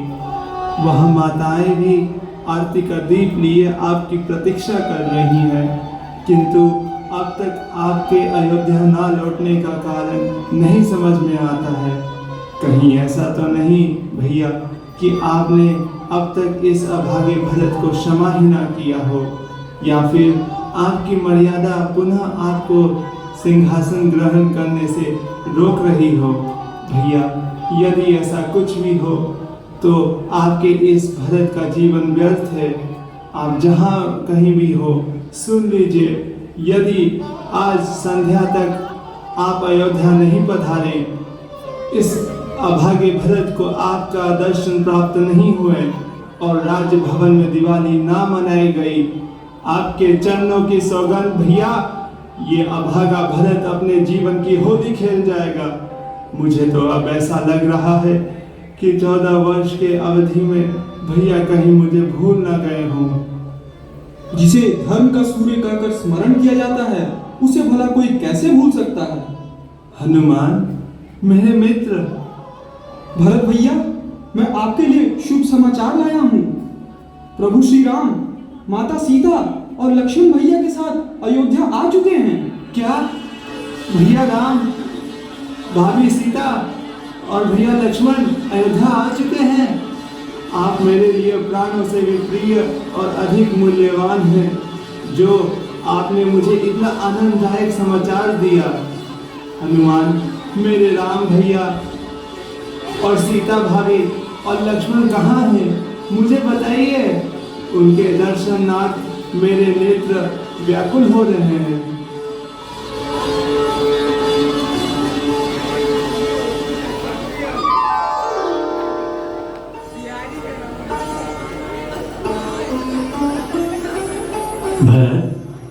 प्रिय अनुज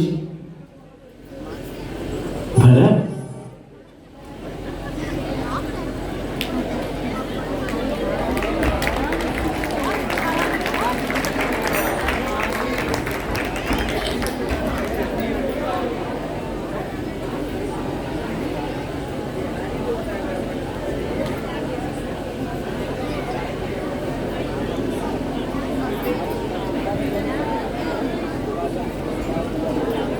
जय श्री राम, जय श्री राम। प्रभु राम द्वारा राक्षस राज रावण का दमन हुआ, धर्म विजय हुआ, धर्मेंद्र विजय हुए।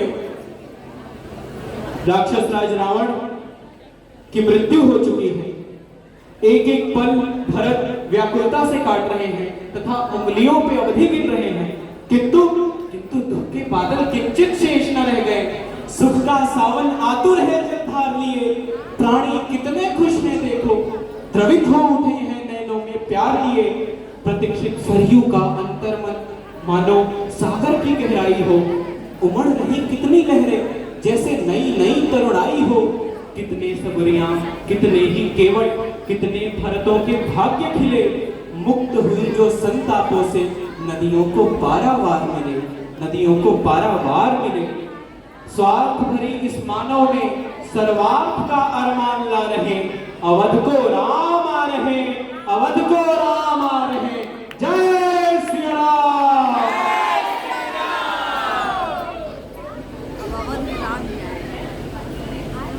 आ रहा रिकॉर्डिंग करो।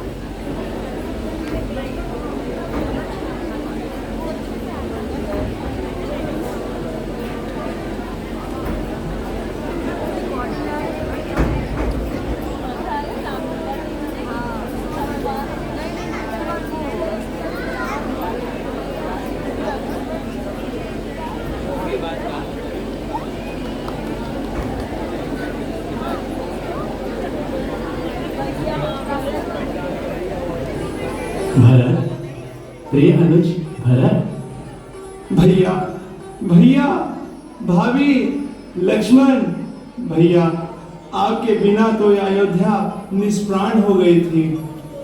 भरत, तुम हो मेरे प्राण, मैं तो अपने प्राणों को यहीं छोड़कर गया था। आइए भैया, आइए।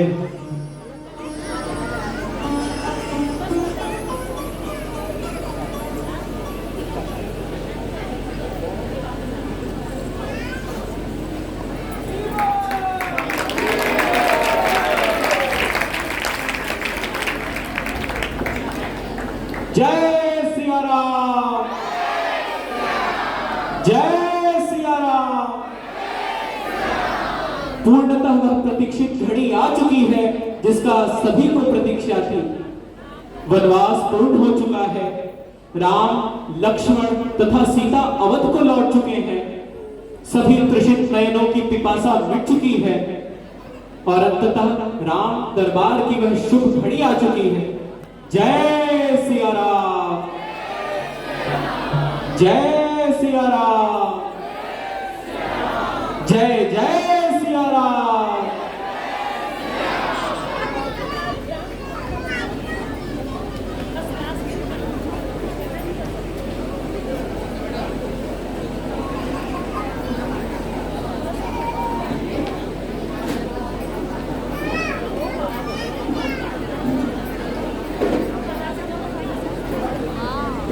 जैसे कि प्रभु श्री रामचंद्र अयोध्या वापस आ चुके हैं, तो स्वीकार करो।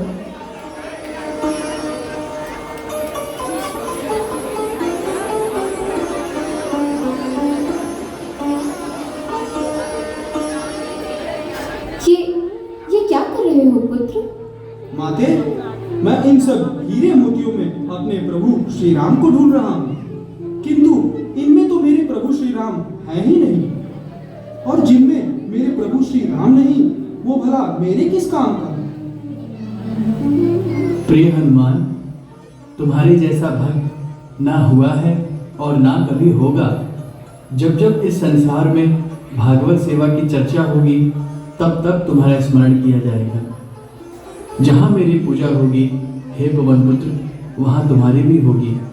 मैं तुम्हारी सेवा का ऋणी रहूंगा हनुमान। कलयुग में धर्म का केवल एक ही चरण रह जाएगा, अतः उस समय भक्तों को तुम्हारी सहायता की आवश्यकता होगी, क्योंकि कलयुग में हरिनाम संकीर्तन ही मोक्ष का स्वर्ण मार्ग होगा।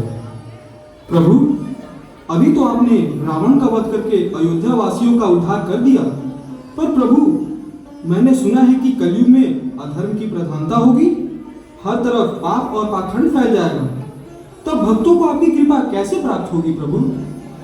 हनुमान, ये तुमने बहुत ही अच्छा प्रश्न किया है। हनुमान, सतयुग में सुर और असुर अलग अलग लोक में रहते थे। त्रेता में अलग अलग देश में, द्वापर में अलग अलग परिवारों में, परंतु कलयुग में एक ही व्यक्ति के हृदय में सुर और असुर दोनों का वास होता है। तो कलयुग में अगर मुझे असुरों का वध करना हो, तब तो कोई भी प्राणी नहीं बचेगा। इसलिए कलयुग में मेरा अवतरण एक भक्त के आवेश में होता है, श्री कृष्ण चैतन्य महाप्रभु। मैं किसी असुर का वध नहीं करता, पर लोगों के अंदर जो आसुरिक प्रवृत्ति है उसका वध करता हूँ इस हरे कृष्ण महामंत्र के रूप में। हरे कृष्ण कृष्ण कृष्ण हरे हरे, हरे राम राम राम हरे हरे। और जो भी इस हरे कृष्ण आंदोलन में भाग लेगा और किसी भी विधि से इसमें योगदान देगा, वो मेरी कृपा का पात्र बनेगा। हरे कृष्ण आंदोलन के सभी मंदिर मेरी कृपा के केंद्र बनेंगे। वहाँ पर सभी जीव भक्तों का संग प्राप्त कर सकते हैं। बढ़ते हुए कलयुग से समाज की रक्षा होगी। ये सभी मंदिर आध्यात्मिक शिक्षा दीक्षा के केंद्र होंगे और आने वाली पीढ़ियों के लिए संस्कारों और मूल्यों की परंपरा का निर्वहन करेंगे।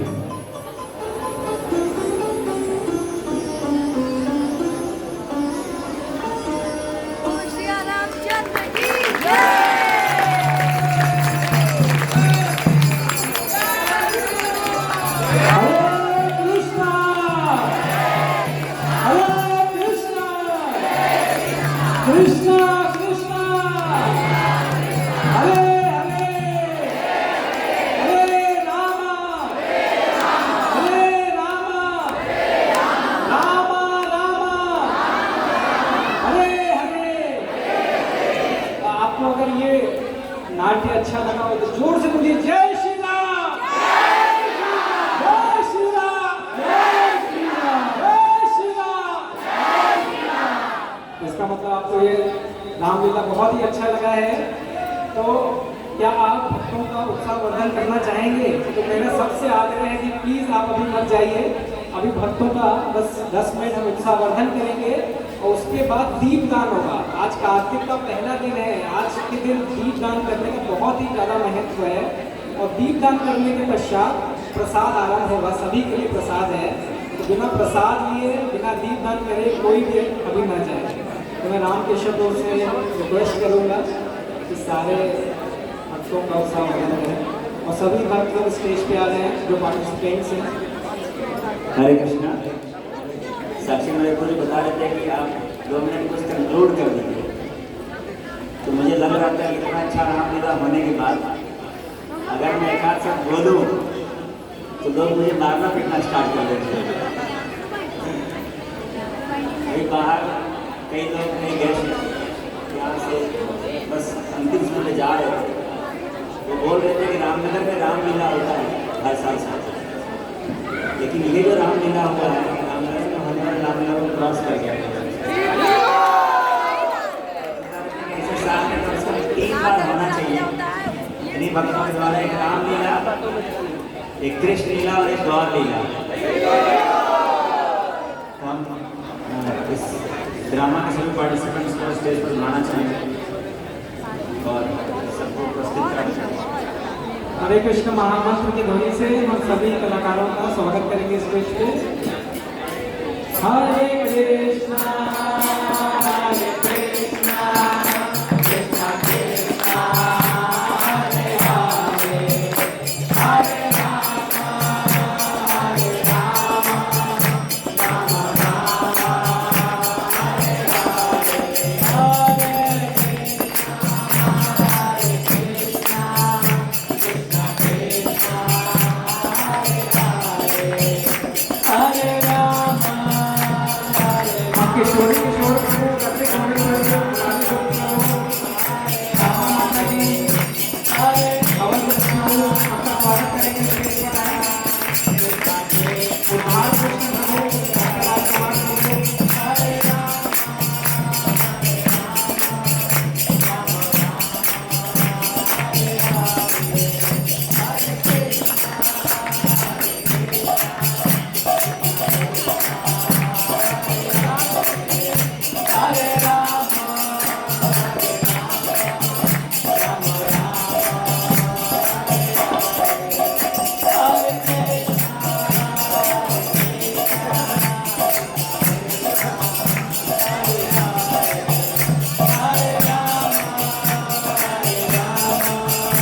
कोई भी कार्य सफल होता है तो उसके पीछे एक सूत्रधार होता है जिसकी वजह से ही कोई कार्य संभव हो पाता है। तो ये पूरे आयोजन के पीछे वैसे सभी भक्तों ने बहुत अथक प्रयास किया है, लेकिन कुछ 2-3 भक्त हैं जो मेन सूत्रधार थे जिन्होंने सभी को बांधा, अलग से समय निकाला इस कार्य के लिए। और सबसे पहले मैं इनवाइट करना चाहूँगा विशाल प्रभु जी को।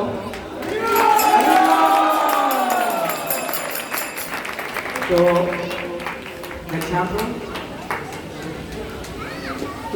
मैं बताऊंगा विशाल प्रभु का कॉलेज है मेरठ में और भक्तों ने इनसे आग्रह किया कि आप आइए और ऐसा आयोजन करवाइए। तो 2 हफ्ते से ये छुट्टी लेकर आए कॉलेज से, मेरठ से स्पेशली वाराणसी इस रामलीला का आयोजन करने के लिए।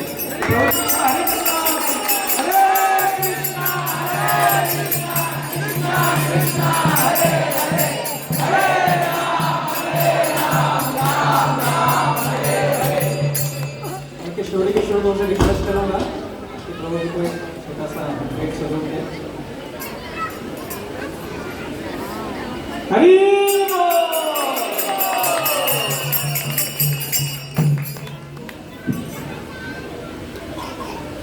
उसके बाद मैं इनवाइट करना चाहूँगा आर.के. पांडे प्रभु जी और उनकी डॉटर को। तो आर.के. पांडे प्रभु जी और उनकी सुपुत्री हैं, 2 सुपुत्री हैं। तो प्रभु जी बहुत ही अच्छे भक्त हैं और इनका पूरा जो परिवार है वो भगवान की भक्ति में लगा है। इनका परिवार भी एक तरीके से राम की तरह राम परिवार है और इनके ब्लड में डांस और ड्रामा है। और प्रभु जी को जब से पता चला कि रामलीला का हमको मंचन करना है तो प्रभु जी इतने उत्साहित हो गए। और प्रभु जी के बारे में बताना चाहूँगा कि प्रभु जी इतना ज़्यादा परफेक्शन के पीछे थे कि रेगुलर ये 3 से 4 घंटा रामायण खुद देखते थे कि जनक को, भरत को, सबको कॉपी कर सके। अरे तो पूरा परिवार लगा था भगवान की सेवा में। और बोलते हैं श्रील प्रभुपाद जी बोलते हैं कि perfection is the sign of love. अगर आप कोई चीज़ परफेक्टली करते हैं तो इसका मतलब आप प्रेम करते हैं। तो इनका प्रेम हमको आज दिखा इस सफल जो आयोजन हुआ उसके रूप में। तो प्रभु जी मैं चाहूँगा कि रसे गोविंद प्रभु तो प्रभु जी को पुरस्कृत करें। हरे कृष्णा हरे कृष्णा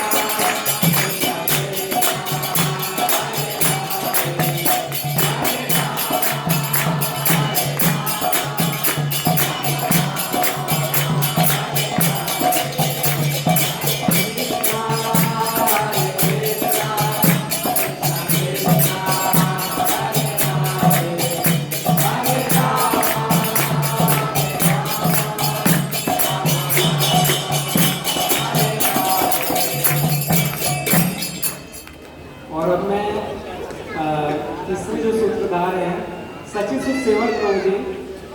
हरि तो हमारे दशरथ महाराज जी। हरि प्रभु जी का भी पूरा परिवार राम भक्ति करता आ रहा है। संकट मोचन में उनके पिताजी भी मतलब बचपन से राम भक्ति में लगे हैं और इनका विशेष इंटरेस्ट रहता है। राम जी का कोई भी कार्यक्रम रहता है तो प्रभु जी कभी ना नहीं करते हैं। प्रभु जी को 2 से 3 बुखार था लेकिन दवा खा खा के प्रैक्टिस में आ रहे थे। 1 महीने से भक्तों ने पूरी प्रैक्टिस की है। तो मैं चाहूँगा कि मुरारी भक्त लोग आगे आके प्रभु जी का अभिवादन करें। हरे कृष्णा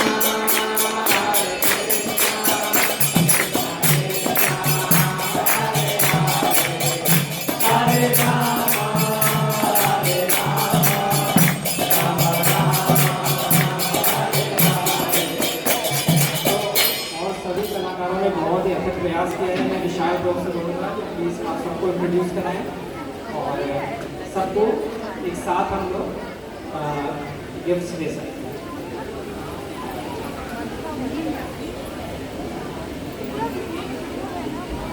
हरे कृष्णा। तो सबसे पहले मैं इंट्रोड्यूस करूँगा हमारे जो नरेटर थे, नरेटर के रूप में प्रभा प्रभु।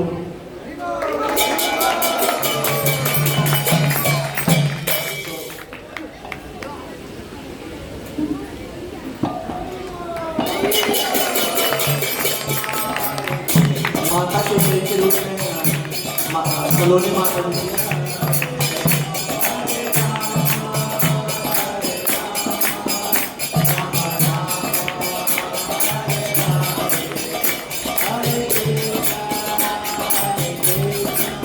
शोभना के रूप में अंकित श्रीवास्तव प्रभु।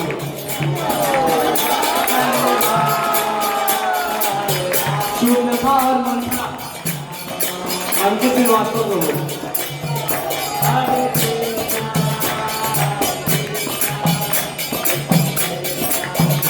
लंकेश के प्रभु रूप में आलोक प्रभु।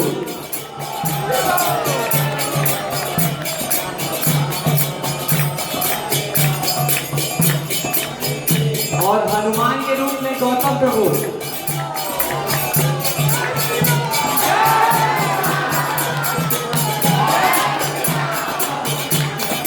लक्ष्मण के रूप में मोहित प्रभु।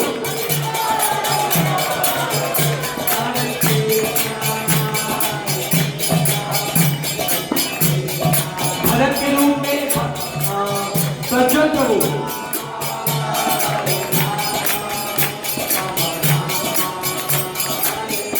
और हमारे सुबाहु आदित्य ठाकुर प्रभु।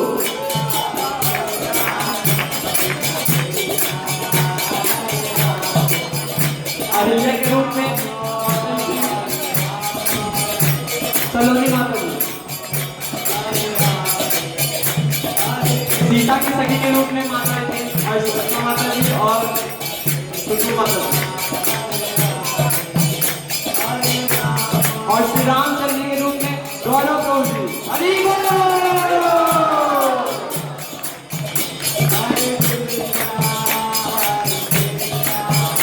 विश्वामित्र के रूप में आशुतोष प्रभु जी।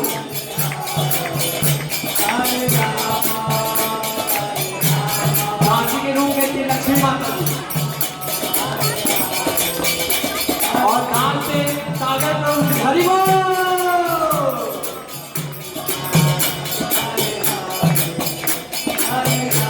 म्यूजिक में थे प्रथम प्रभु।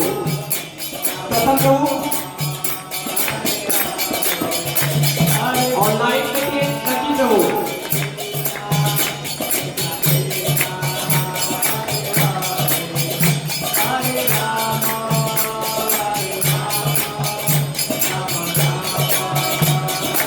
और इतनी सुंदर पर्दा खींचने की सेवा की है आदित्य प्रभु जी ने। हरि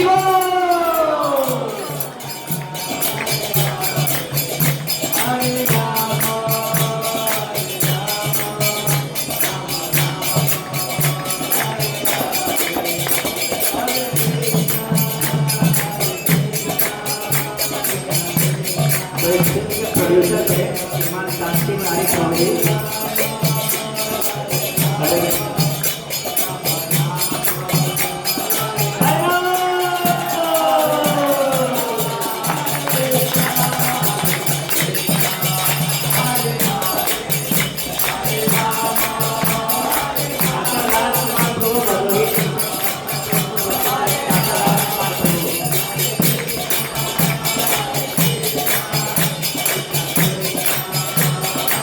राजकुमार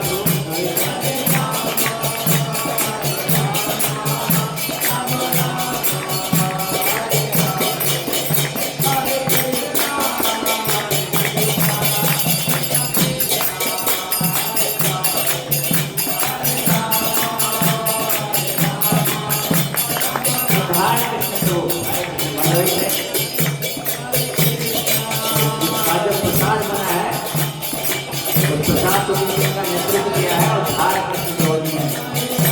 हरि बोल।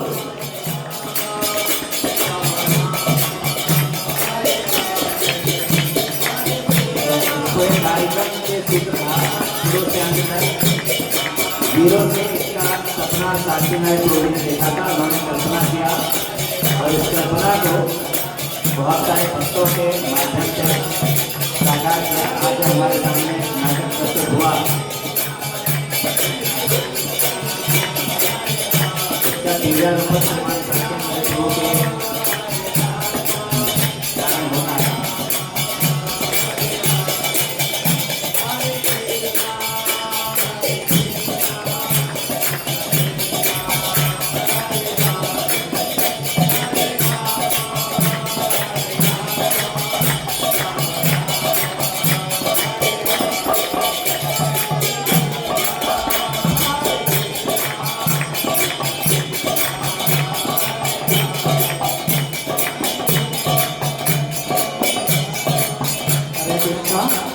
तो अभी कार्यक्रम का बहुत ही महत्वपूर्ण जो अंग है वो बाकी है। आज कार्तिक का महीना है, तो कार्तिक के महीने के फर्स्ट डे में क्या सभी भक्त दीप दान करने के लिए उत्साहित हैं? अभी हम लोग बस 10 मिनट में दीप दान करेंगे और दीप दान सबको दामोदर अष्टकम मिल गया है? सब हाथ उठाए ऐसे दिखाएं। जिसको नहीं मिला है आप ले सकते हैं दामोदर अष्टकम। ये कार्तिक के महीने में दामोदर अष्टकम गाने का विशेष महत्व है। आज हम लोग सभी लोग साथ में दामोदर अष्टकम का गान करेंगे और दीप दान करेंगे। सब लोग दीप ले सकते हैं, अपना दीप के स्टॉल्स हैं। और एक सूचना है कि कृपया दीप लेकर आप मंदिर में न जाएं। मंदिर में कोई भी दीप दान नहीं करेगा, क्योंकि मंदिर में पुआल का डेकोरेशन हुआ है, तो दीपदान करना अच्छा नहीं है मंदिर में। यहीं पर सब लोग मिल के दीपदान करेंगे। हरि बोल। और उसके बाद शुरू होगा महाप्रसाद भी। शुद्ध कंठ आप स्टार्ट कर सकते हैं और पहले शुद्ध कंठ गाएंगे और फिर आप लोग फॉलो करेंगे। आप लोग के पास जो कागज है उसमें पढ़ सकते हैं, उसको फॉलो कर सकते हैं। हरे कृष्ण।